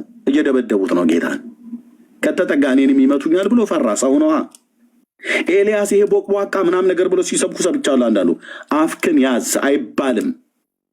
የኤልዛቤልን ሴትን ዛቻዋን ፈርቶ እንዴት አይፈራ? ብራዘር፣ ሴትዮዋ እኮ የለየላት አለሌ አመንዝራ ብቻ ሳትሆን በሐሰት ደብዳቤ ጽፋ ታስገድላለች። ጻድቁን ናቡቴን ያስገደለች ነፍሰ በላ ናት። እኔ ግን በኤልያስ ቦታ በሆን ምናምን ነገር ይላሉ። እንኳን በዛች መንግስት እኮ ናት ሴትዮዋ፣ መንግስት ናት እኮ፣ ባሏ መንግስት እኮ ነው። ወታደሮች አዛ ማንጅራት ልታስመታ ትችላለች። አንድ ሰው እንኳን አንተ አገኛለሁ፣ እሺ አገኛለሁ ተናገርከኝ አይደል ብሎ ቢዝጥብህ አማልክቶች ይህንና እንደዚያ ያድርጉብኝ ነፍስ በላህ ላይ ብታድር እያለች ስዝጥበት አይደለም መንግስትን ያህል ስልጣን ያላት ወታደሮች ያላት ልታዝ የምችል ሴትዮዋ አንድ ግለሰብ እንኳን ከዛተብህ መውጫ መግቢያውን የሚጠፋህ። ስለዚህ አባቶችን በድካማቸው አትናገሩ ወንድሞች እናቶች። ጴጥሮስ ይገርማል ምናምን ነገር ብሎ የሚል ማለት ነው። ርቆ ይከተለው ነበር። በግቢ መካከል እሳት አንድደው በአንድነት ተቀምጠው ሳሉ ጴጥሮስ በመካከላቸው ተቀመጠ ሊሞቅ። በብርሃኑም በኩል እሳቱ በነደደበት በኩል ማለት ነው ተቀምጦ ሳለ አንዲት ገረድ አየችውና ትኩር ብላ ምን ይለውም ጴጥሮስ በዚህ ሰዓት ያለ ምን አለበት አይኗን ከኔ ላይ ብታነሳልኝ። ትኩር ብላ ተመለከተችው። ደግሞ ምንድን ነው የምታፈጭው ምናምን ነገር ብለህ ልትላት የምችል ትኩር ብላ አየችውና ይህ ደግሞ ከእነሱ ጋር ነበር አለች፣ ደብዳቤዎቹ ባሉበት።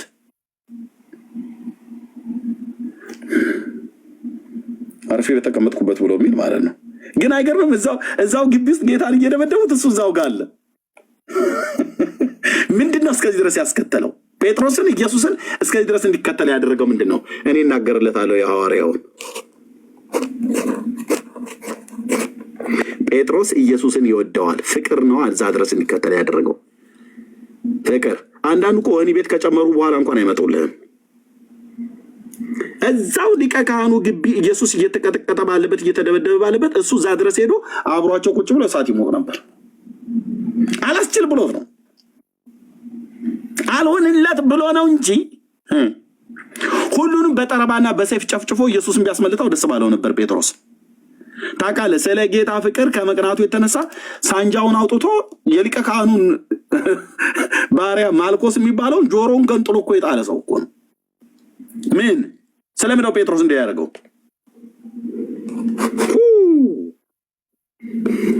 ኢየሱስን ይወደዋል እኮ ነው ብዬ የምልህ።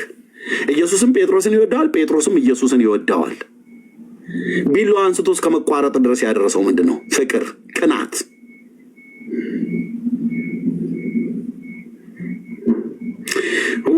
ይሄ ጌታ ቅናት እንዴ!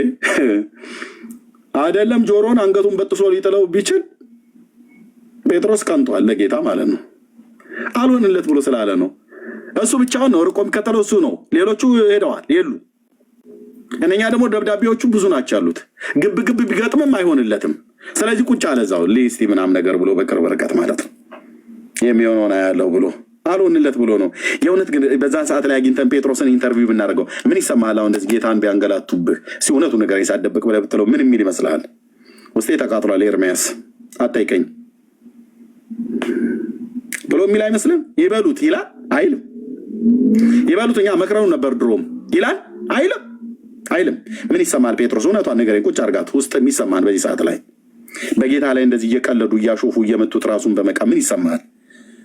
ጥርሱን የሚያደርገው አይመስልም? ጴጥሮስ ያደርጋል። ለምን?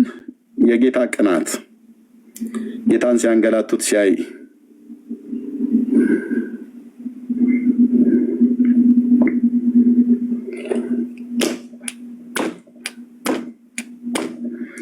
እኛ ብንሆን ማን ነው አሁን እዛ ኢየሱስ ሲደበደብ የሱ ተከታይ ሆኖ እዛ ቁጭ ብሎ የሚያይ? ውስጡ ርር ድብን እያለ እዛ እንደተቀመጠ ምንም እርግጠኛ ነኝ። ኢየሱስን ይዘው ሲያንገላቱ ሲደበድቡት ጴጥሮስ እሳይ አንጀቴ ቅቤ ጠጣ እያለ እዛ ቁጭ ብሎ እንደማያይ ያስብ። ግን አብሯቸው ቁጭ ብሎ ነበር፣ ደግሞም ከእርሱ ጋር ነበር አለች። እሱ ግን አንቺ ሴትዮ አላውቀውም ብሎ ካደ። አውቀዋለሁ ብለው ካለ ሊመቱት ነው። ከመደብደብ ለማምለጥ አላውቀውም ብሎ መካድ ነው አማራጩ ብሎ በሚል ውስጡ ግን እንደዛ አይደለም። እኔ እርግጠኛ ነኝ ውስጡ እንደዛ አይደለም። ከጥቂትም ጊዜ በኋላ ቆይቶ አይቶ አንተ ደግሞ ከነሱ ወገን ነህ አለው። ሌላኛው ደግሞ ወታደር ማለት ነው። ጴጥሮስ ግን አንተ ሰው እኔ አይደለሁም አለ። አንድ ሰዓት የሚያህል ቆይቶ ሌላው አስረግጦ ይሄ አለው። ጴጥሮስን አይቶ አስረግጦ ይሄ ሰው አለ። እርሱ ማለት ነው ጴጥሮስ የገሊላ ሰው ነውና በእውነት ይህ ደግሞ ከእርሱ ጋር ነበር አለ። አስረግጦ ማለት አልተጠራጠረም። በድንግዝግዝ አይደለም። ሌሊት ነው፣ እሳት ነዷል፣ እየሞቁ ነው፣ በብርሃን ያዩት። አስረግጦ ይህ ሰው ከገሊላ ነው አለ። ጴጥሮስ ምን ይመልስ ሲሆን? ጴጥሮስ ግን አንተ ሰው የምትለውን አላውቅም አለ። ያን ጊዜ ገና ሲናገር ዶሮ ጮኸ።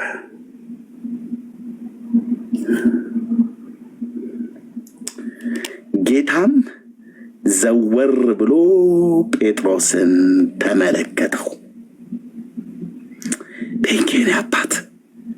ቴንኬን አባት ለካሃዲው ምሕረትን የሚሰጥ ለካሃዲው እንደገናን የሚሰጥ ለካሃዲው የፊቱን ብርሃን የማይከለክል ለካሃዲው እንደገና ለማየት እንደገና ለማንሳት እንደገና ለማቆም እድል የሚሰጥ ጌታ።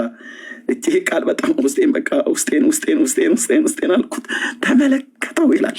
ተመለከተው ወንድሜ እህቴ፣ ይመለከትሻል፣ ይመለከታል፣ እንደገና ይመለከታል። ዘወር ብሎ ይመለከታል። ተመለከተ ይላል። ዘወር ብሎ አየው። ከዛስ ጴጥሮስም ዛሬ ዶሮ ሳይጮህ 3 ጊዜ ትክደኛለህ እንዳለው የጌታ ቃል ትዝ አለው። ከዛስ ጴጥሮስም ወደ ውጭ ወጥቶ ምርር ብሎ አለቀሰ። ሲያየው ማለት ነው። ፍቅር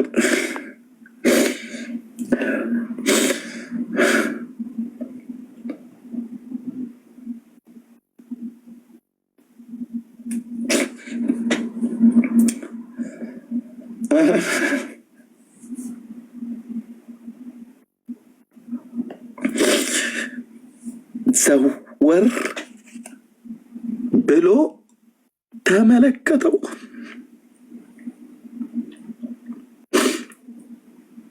ተጠቅሞ በማይጥል ጠርቶ የማይጥል መንገድ ላይ አዝረክርኮ የማይሄድ መልካም እረኛ፣ ደግ እረኛ፣ ምሕረተ ብዙ፣ የፊቱን ብርሃን እንደገና የሚያበራ፣ የወደቀን የሚያነሳ፣ የሳተን የሚመልስ፣ የተሰበረን የሚጠግን፣ ያዘነን የሚያጽናና፣ ለሙታን ሕይወትን የሚሰጥ ዘወር ብሎ ጴጥሮስን ዘወር ብሎ ተመለከተ ይላል።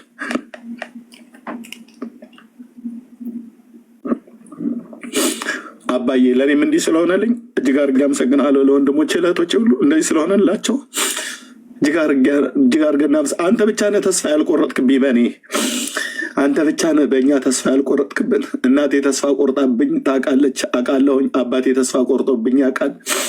የብና ብሬያት ምኖራት ሚስቴ እንኳን ጌታ ተስፋ ቆርጣብኝ እንኳን የምታውቀው ጊዜ አለ። ልጆችም ቢሆኑ ነገ ተስፋ ሊቆርጡብኝ ይችላሉ፣ ጓደኞች ሁሉ። አንተ ግን ተስፋ አትቆርጥብኝም የኔ አባት።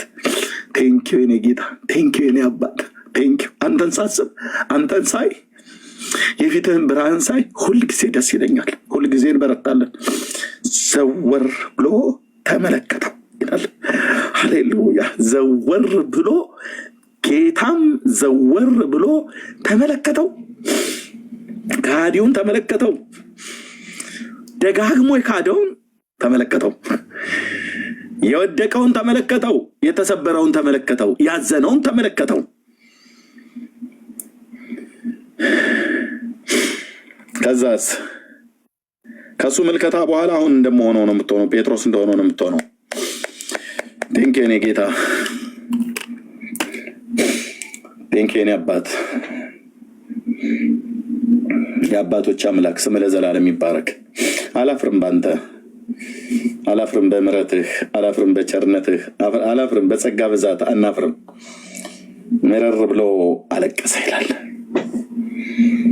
ለህይወት የሚሆን ንስሐን ሰጠው ማለት ነው።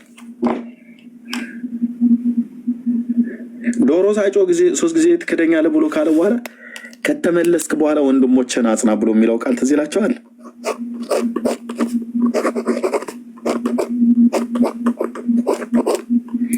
ከተመለስክ በኋላ ወንድሞችን አጽና። ለደከሙት ራራ ነው። አንተን የካድከውን እኔ ይቅር እንዳልኩት ሌላውን ይቅር እለዋለሁና ወንድሞችን አጽና። ወድቀው ብታገኛቸው አጽናናቸው፣ ስተው ብታገኛቸው አጽናናቸው፣ መልሳቸው። ጌታዬ እንደገና አምላክ ነው ብለህ በል። እኔ አንተን እድል እንደሰጠው እንደማርኩ ጌታ ይምራል በል ጴጥሮስ ነው። ብዙዎቻችን እዚህ ውስጥ ምህረት ተደርጎልን ከጌታ አልምር ብላችሁ ያላችሁ ወገኖች አላችሁ። ወንድሞቻችሁና እህቶቻችሁን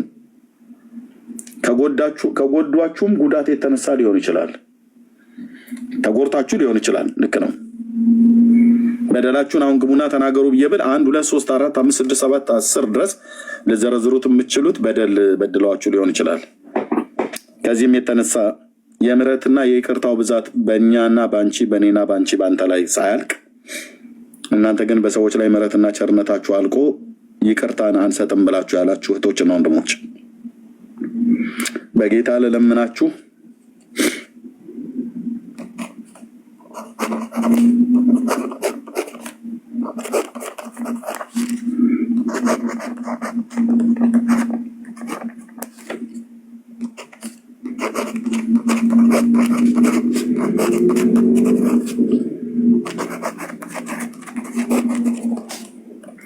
የበደላችኋቸውን ሰዎች ይቅርታ ጠይቁ፣ ለበደሏችሁ ሰዎች ምህረትን አድርጉ።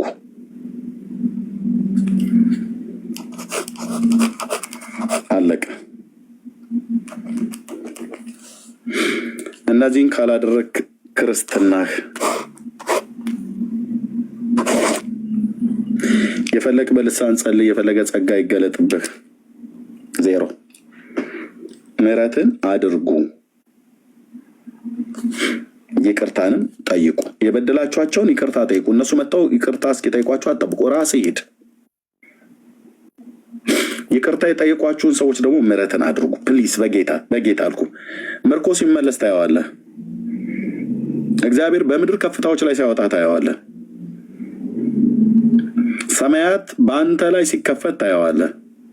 የፊቱ ብርሃን በአንተ ላይ ሲበራ ታየዋለህ። ምህረትን አድርጉ አላችሁ። እሺ ወንድሞችና እህቶች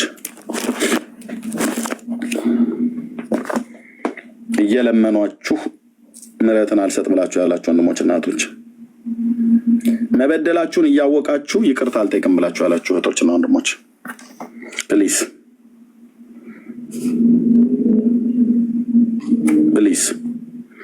በደላችሁን ብትዘረዝሩት እኔ ፊት መጣችሁ አንድ ማለት ነው።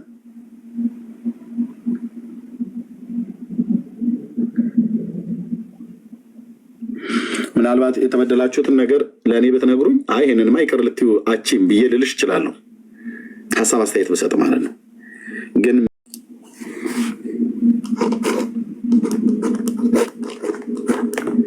ጌታ ይቅርታን ይወዳል። ምህረትን ይወዳል።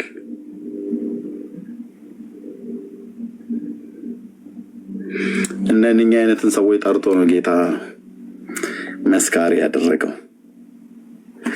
ከሃዲውን እንደገና መልሶ በጎቼን ጠብቅ ይላል።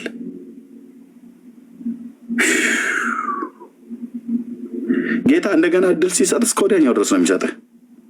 አንዳንድ ጊዜ ሰዎችን ይቅር ስንለ ይቅርታ ስንባበል በቃ እኔ ለጌታ ብዬ ይቅር ብዬሻለሁ ይቅር ብያለሁ ተባብሎ እንደ ቀድሞ ግን መሆን ያቅተናል። ድሮውን ለምሳሌ ከጓደኞቻችሁ ጋር ቡና ስትጠጡ የነበራችሁ ወንድሞች አብራችሁ ስታድሩ፣ አብራችሁ ስትወጡ ስገቡ፣ አብራችሁ ስትሰሩ፣ ስትጠራሩ፣ በሀዘን በደስታ አብራችሁ የነበራችሁ ሰዎች ድንገት በሆነ አጋጣሚ በሰው በራሳችሁ ስንፍና ተጣላችሁ። ከተጣላችሁ በኋላ እንደ ቀድሞ መሆን ያቃታችሁ ሰዎች 77 ቁጥር ጻፉልኝ። እንደ ቀድሞ ቡና ትጠጡ በነበረበት ቀድሞ ትጠራሩ በነበረበት ይቅር ተባብላችኋል፣ ግን እንደ ቀድሞ መሆን ያቃታችሁ ሰዎች 77 ቁጥር ጻፉልኝ አላችሁ። ጌታዬ ኢየሱስ ምስክር ነው። እንደ ቀድሞ መሆን ያቃታችሁ የሲፖራ እናት እንደ ቀድሞ መሆን ያቃታችሁ ይቅር ብለዋል፣ ይቅር ብለሽዋል፣ ይቅር ብለሃታል፣ ግን እንደ ቀድሞ መሆን ያቃታችሁ በጣም ብዙ ነው አላችሁ። እኔ ከጌታ ምንም በልጥ ነገር የለም አላችሁ። እሺ ቴንኪው ተባረኩ። ስለ እውነተኝነታችሁ የእግዚአብሔር ልጆች የብርሃን ልጆች አይዋሹም። ተባረኩ። ግን እንደ ቀድሞ መሆን ነበረብን አይደል ወገኖች? እንደ ቀድሞ መሆን ነበረብን አይደል? እውነተኛ መሆን ካለብን እንደ ቀድሞ መሆን ነበረብን አይደል? ቀድሞ የነበረን ፌሎሺፕ፣ ቀድሞ የነበረን አንድነት፣ ህብረት፣ ቀድሞ የነበረን ፍቅር አይደል መቀጠል የነበረበት። ቀድሞ ቡና እንጠጣ ከነበረ ከተጣላን በኋላ ይቅርታ ተሰጣተን ቡና ማንጠጣጣ ማንጠያየቅ ቀድሞ መሆን እንደነበረብን ነበር መሆን የነበረብን አይደል? አዎ። ግን ለምን መሆን አቃተን? እንደ ቀድሞ ለምን መሆን አቃተን? እውነቱን ልንገራችሁ፣ ምህረታችሁ ይላል መጽሐፍ ቅዱስ ነቢያት ላይ ምህረታችሁ እንደ ማለዳ ጤዛ ነው ይላል በነቢያት መጽሐፍት። የማለዳ ጤዛ ማለት ምን ማለት ነው? ሲንገሩን። ምህረታችሁ እንደ ማለዳ ጤዛ ነው ይላል። ምን ማለት ነው የማለዳ ጤዛ ማለት? እሳች ሲጻፉት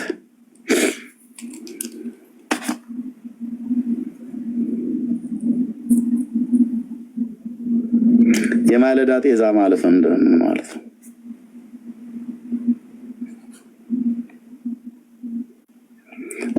ቴንኪው አስበኝ ወንድምነት ቴንኪው። አዎ ግን ምን ታይቶ ከስንት ዓመት በኋላ የሚጠፋ ጤዛ ለምን ያህል ሰዓት ይቆያል? ለስንት ቀን ይቆያል ጤዛ? ለስንት ሰዓት ይቆያል ጤዛ?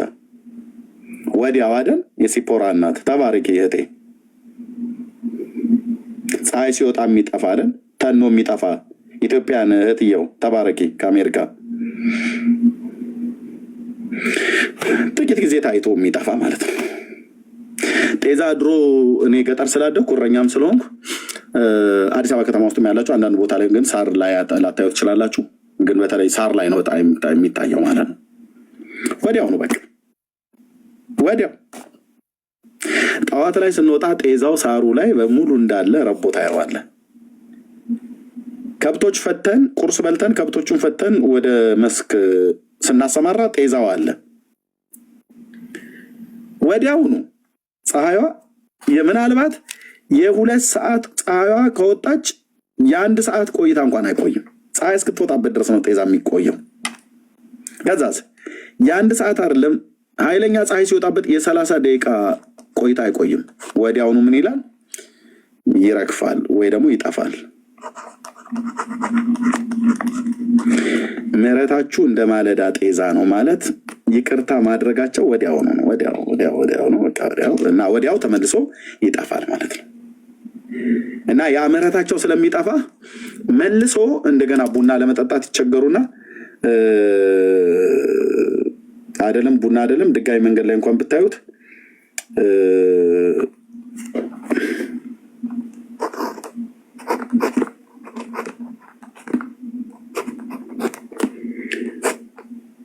ስናየው ያገረሽብናል፣ ቦግ ይልብናል ውስጣችን።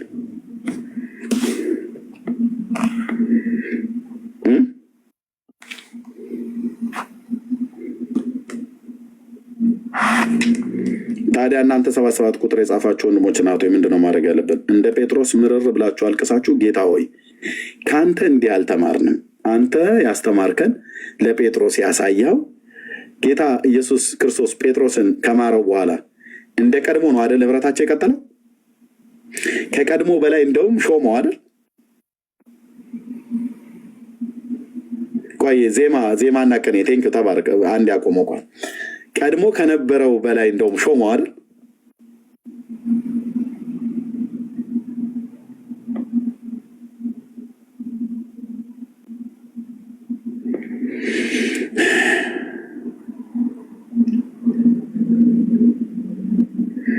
በጎቼን ጠብቅ ብሎት ሄደ።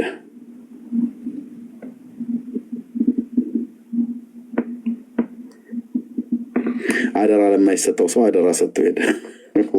ወይኔ ጌታዬ፣ በሰው አተያይ ስታየው አደራ ልትሰጠው ለማትችል ሰው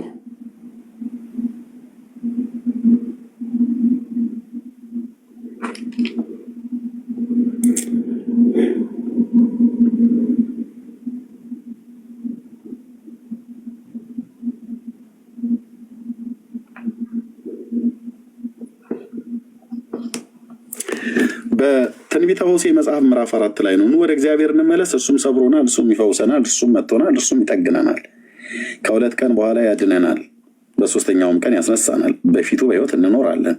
እንወቅ እናውቀውም ዘንድ እግዚአብሔርን እንከተል። እንደ ወገግታ ተዘጋጅቶ እናገኘዋለን፣ እንደ ዝናብም ምድርን እንደሚያጠጣ እንደ መጨረሻ ዝናብ ይወጣል ካለ በኋላ የሚለውን እዩት። ምሕረታችሁ እንደ ማለዳ ደመና በማለዳ እንደሚያልፍ ጠል ማለት ጤዛ ማለት ነውና፣ ኤፍሬም ሆይ ምን ላድርግህ? ይሁዳ ሆይ ምን ላድርግብህ? ስለዚህ በነቢያት እጅ ቆረጥኳችሁ፣ በአፌም ቃል ገደልኳችሁ፣ ፍርዴም እንደ ብርሃን ይወጣል። ለምን ገደልካቸው? እግዚአብሔር ሆይ ለምን ቆረጥካቸው? ከመስዋዕት ይልቅ ምሕረትን ከሚቃጠል መስዋዕት ይልቅ እግዚአብሔርን ማወቅ እወዳለሁና። ምን ትወዳለህ ጌታ ሆይ? ምሕረት። እናንተ መስዋዕት ነው ይዛችሁልኝ የምትመጡት፣ እኔ ግን ምሕረትን ነው የምወደው። እናንተ አቃጠልንልህ አጨስንልህ ነው የምትሉኝ። ከማቃጠሉና ከማጨሱ በፊት ምሕረትን አድርጉ፣ ለወንድሞቻችሁ ምሕረትን አድርጉ። እግዚአብሔርን ማወቅ እንወዳለሁ። እግዚአብሔርን ስታውቁት ጌታ ስም ለዘላለም ይባረክ። እንደ ማለዳ ምሕረታችሁ እንደ ማለዳ ጠል ነው። አዶ ነው። እኔ አዲሱ መደበኛ ትርጉም ብዙ አላነብም፣ ግን እስኪ አዲሱ መደበኛ ትርጉም እንደሚልን ነው። በአዲሱ መደበኛ ትርጉም ምን እንደሚልን ነው። እስኪ ሆሴዕ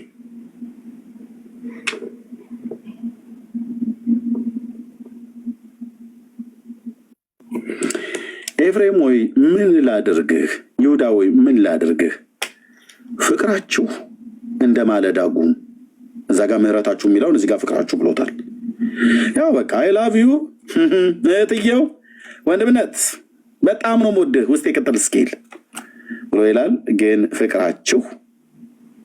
ፍቅር እንደ ማለዳ ጉም ወዲያው እንደሚበተን ማለት ነው፣ እንደሚጠፋም የጠዋት ማለት ነው። የጠዋት ብለውታል።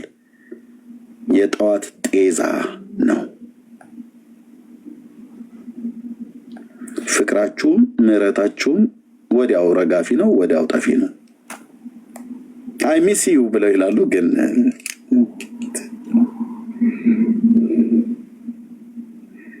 ጌታዬ ይቅር በለን፣ አባዬ ይቅር በለኝ፣ እኔን ይቅር በለ፣ ሕዝብህን ይቅር በል፣ በእውነት ይቅር በለን። ወዲያው ታይቶ ወዲያውኑ እንደሚጠፋ ሳይሽ እኮ ውስጤ በጣም ነው እኮ በቃ ውስጤ ሳስብሽ ነበር ብለ በፍጹም ሳስብሽ ነበር ብሎ ይላሉ። በምንድን ነው ያሰባችሁት? ሰው እንግዲህ ሰው አያስብም ማለት አይደለም። አንዳንዱ እኮ በክፉ አስቦህ ሳስብሽ ነበረ ምናምን ነገር ብሎ ይላል። አስበሃል፣ ግን በምንድን ነው ያሰብከው? በምንድን ነው ያሰብነው? በመልካም ነው ያሰብካት ወይ በመልካም ነው ያሰብከው ወይ በመልካም ነው የተሳሰብነው ወይስ በክፋት? ሳስብሽ ነበረ፣ ሳስብህ ነበረ። ለምንድን ነው ያሰብካት? በዝሙት ነው ያሰብካት? በዝሙት ነው ያሰብሽው? ከእሱ ጋር በተኛው ብለሽ ነው ያሰብሽው? ወይስ ከእሷ ጋር በተኛ አንድ ቀን ብተኛ ብለው ነው ያሰብከው? ወይስ በምንድን ነው ያሰብከው? መንገዷ ላይ እንቅፋት ለማኖር ነው ያሰብካት ወይ እንዲከናወንላት እንዲሳካላት ስትጸልይ ነው ያሰብካት? ጌታን ያሳሰበው ወይስ ራስህን? ጌታን ያሰበሽ ወይስ ራስህን? ብዙ ጊዜ በክፋት አስበናቸው ሳስብሽ ነበረ ምናምን ነገር ብሎ ይላል እና ሳይሽ በቃ ውስጤ ግልብጥብጥ ይላል። ሳይ ውስጤ ይገላበጣል። አቤት ምን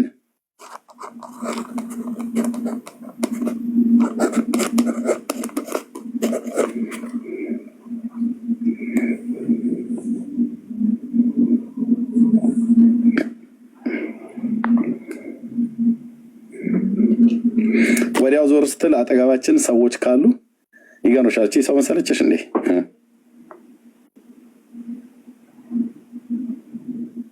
ሰው መሰለ እንዴ? የቤት ቀጋ የውጭ አልጋ ለምን እዛው አንነግረውም ነበር? ሲመጣ ሰውየውን እንዲፈወስ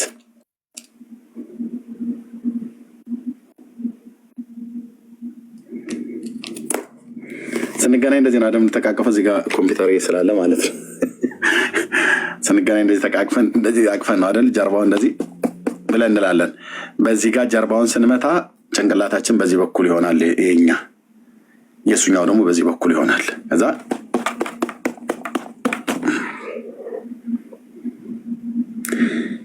የፊታችንን ገጽታ እኔ ብዙ ሰዎችን አይቻለሁ። ከሰዎች ላይ የኔን አላይም። ብዙ ሰዎችን ሲሳሳሙ አይቻለሁን። ቶሎ ማየው ፊታቸው ነው። ከፍትፍቱ ፊቱ እንደሚባል ከፍትፍቱ ፊቱ ተብሎ በኤፌሶን መጽሐፍ እንደተጻፈ ብያለም አልተጻፈም። በሀገራችን ብሂል ከፊት ፊቱ እንደሚባል ሰዎች ከሰዎች ጋር ሲሳሳሙ ድንገት እንደዚህ ጀርባ ለጀርባ እንደዚህ ቸብ ሲደራረጉ ቶሎ ብዬ ፊቱን ነው ማየው።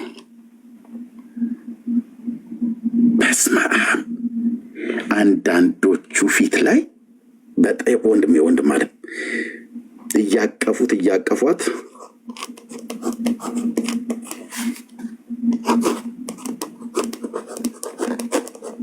በወረቀት ላይ እንደተጻፈ ጥላቻቸው ፊታቸው ላይ ይነበባል። ከዛ እንደዚህ መታ ካደረገው በኋላ ወደ ፊት ለፊት ሲመጣ ጥርሱን ያሳየዋል። ሄሎ እስማኤል ፈገግታ።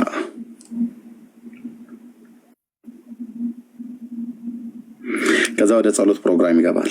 እንደዛ ስሙ። ጌታ ሆይ በላይና በታች የሚሄዱ በአየር ላይ በደመና ላይ የሚበሩ ከዛፍ ዛፍ የሚፈናጠሩ የሰይጣን በራሪዎችን አርግፍልን፣ ምታልን፣ አባርልን ይላል።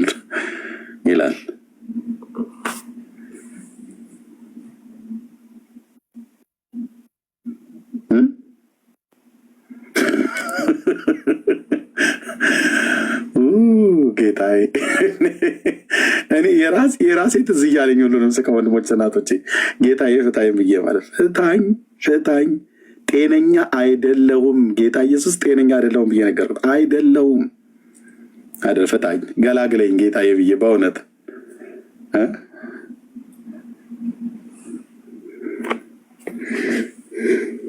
ጥላቻ ፊቱ ላይ ይነበባል። ከዛ ሰውየው እዚህ ጋር እንደዚህ ስንስመው አይደል? እኔ አሁን በዚህ ጋር ይሄ ሰው ቢሆን ይሄ ቀኝ እጄ ነው፣ ይሄኛው ግራ እጄ ነው። ኦኬ ይሄ ሰው ቢሆን ግራ እጄ እንደዚህ፣ ቀኝ እጄ እንደዚህ አድርጌ ነው አይደል? ኮምፒውተሩ እንደ ሰው ቢሆን እቅፍ ማድረገው። ከዛ በግራ እጄም በቀኝ እጄም የእኔ ጭንቅላት ቤት በኩል ነው የሚሆነው፣ በዚህ በኩል ነው የሚሆነው። የዛኛው ደግሞ በዚህ በኩል ይሆናል። ከዛ ፊቴን ግን ከዚህ ከበስተኋላ በኩል የቆመው ብቻ ነው የሚያየው። የዚህኛው ሰውዬ ፊት ወደዚህ ከሆነ አያየንም። ከዛ ከተሳሳምን በኋላ ስንታይ ፊት ለፊት ላይ ግን ብልጭ አደርግለታለሁ ፊቴን።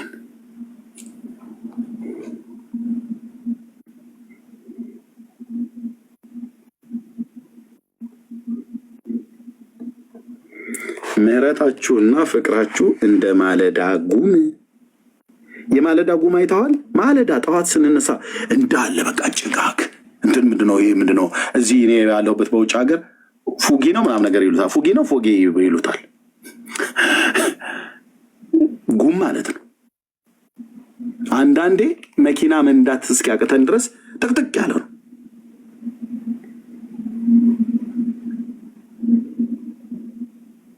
እንዳለ ጥቅጥቅ ብሎ ማለት ነው። ዋናው መብራት ሳይሆን ረጅሙን መብራት እናበራለን።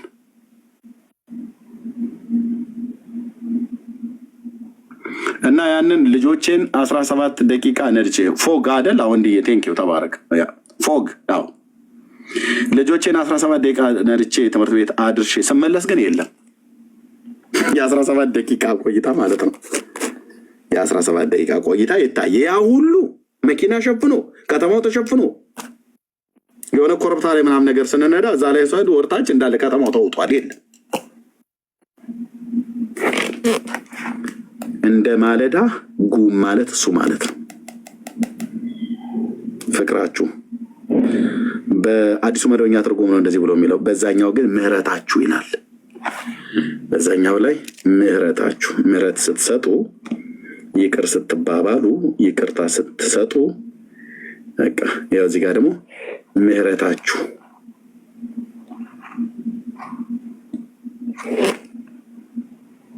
አዲሱ መደበኛ ትርጉም ላይ ፍቅራችሁ፣ ፍቅራችንም ምህረታችንም ጥቂት ጊዜ ታይቶ እንደሚጠፋ እንደ ማለዳ ደመና ማለት እንደ ፎግ እንደ በእኛም ላይ ይባለው በአማርኛም ላይ ይባለው ጭጋግ ነው አይደል የሚባለው? እንዳላበላሹ ጭጋግ ነው የሚባለው ወይስ ምንድነው የሚባለው? ጭጋግ ነው። ፎግ ማለት ምን ማለት ነው? በእኛ ወንድዬ ጨርሰው አንተ እንግዲህ አምጣው አንድምታውን ትርጓሜውን። ጉም ነው። ጉም ቴንኪው። ጉም ጭጋግ፣ ጉም ቴንኪው ኤሮይ። ጉም ግን ጉም እኮ ጠንካራ ጉም አለ። ጉም አይመስለኝም፣ ጭጋግ መሰለኝ። አይ ነው ጭጋግ፣ ጉም ብቻ ኤኒዌይ አንዳንዴ ጠንካራ ጉም አለ። በእኔ ባደግኩበት አካባቢ ላይ ተራራውን ሸፍኖት እኮ ቀኑን ሁሉ አይሄድም አይደል? ጉም አይደለም። ጉምማ ተራራውን ሸፍኖት አይሄድም። አንዳንድ ጊዜ ጭጋግ ነው። ያ ቴንኪው ኖቫ ተባረክ ወንድምነት። ጭጋግ ነው። ጉምማ ከሆነ ጉም ተራሮች ላይ ሁሉ ተቀምጦ በቃ ጥቅጥቅ ብሎ ቀኑን ሁሉ ይቀመጣል። እኔ ባደግኩበት አካባቢ ላይ አንዳንዴ ጅቦች ይሰማራሉና እንጨትን ልንለቅም ምናምን ነገር ስንሄድ ራሱ ያንን ጉሙን ተገና አድርጎ በጎቻችንና ፍየሎቻችን ራሱ ይበላ ነበር። ጉሙን ተገና አድርጎ ኢቭን ሰው ሁሉ እንኳን ይበላ ነበር፣ ጅብ ማለት ነው። በቀን ሆኖ ማለት ነው። ቀን ነው ግን ተራራ አካባቢ ላይ ጉሙ እንዳለ እዛ አካባቢ ላይ ይቀመጣል። ቀኑን ሙሉ ነው የሚቀመጠው። ጉም ሳይሆን ይሄኛው ጭጋግ ነው፣ ጠዋት ላይ ማለት ነው። ፎግ ያሉት ነጮቹ ልክ እንደዛ ነው ይላል። ምህረታችሁም እንደዛ ነው ማለት ጥቂት ጊዜ ታይቶ የሚጠፋ ማለት ነው። በቃ ይቅር ብዬሻለሁ፣ ይቅር ብያለሁ፣ ይቅር ተባብለናል። ጉም ማለት ክላውድ ነው አይደል? ቴንኪው ሀብትዬ ተባረክ፣ ጸጋ ይብዛል ሀብትሽ።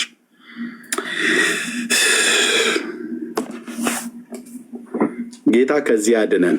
የጌታ ምህረት ለጴጥሮስ እና የጌታ ፍቅር ለጴጥሮስ እንደ ጭጋግ ነው ወይስ እንደምንድን ነው? ጥቂት ጊዜ ታይቶ እንደሚጠፋ ነው አይደለም?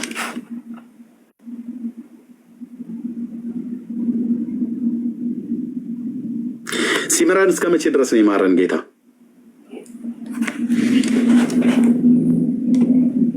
ሲምራን እስከ መቼ ድረስ ነው የማረን ጌታ? እያየው የህይወት ስርዓትን እያየው ቀስ እያልኩ እንደ ጸባይህ እንደ ባህሪ እንደ ህይወትህ ለውጥ እያየው ነው ወይስ እንዴት ነው ጌታ? ሲምራን እስከ መቼ ድረስ ነው የማረን?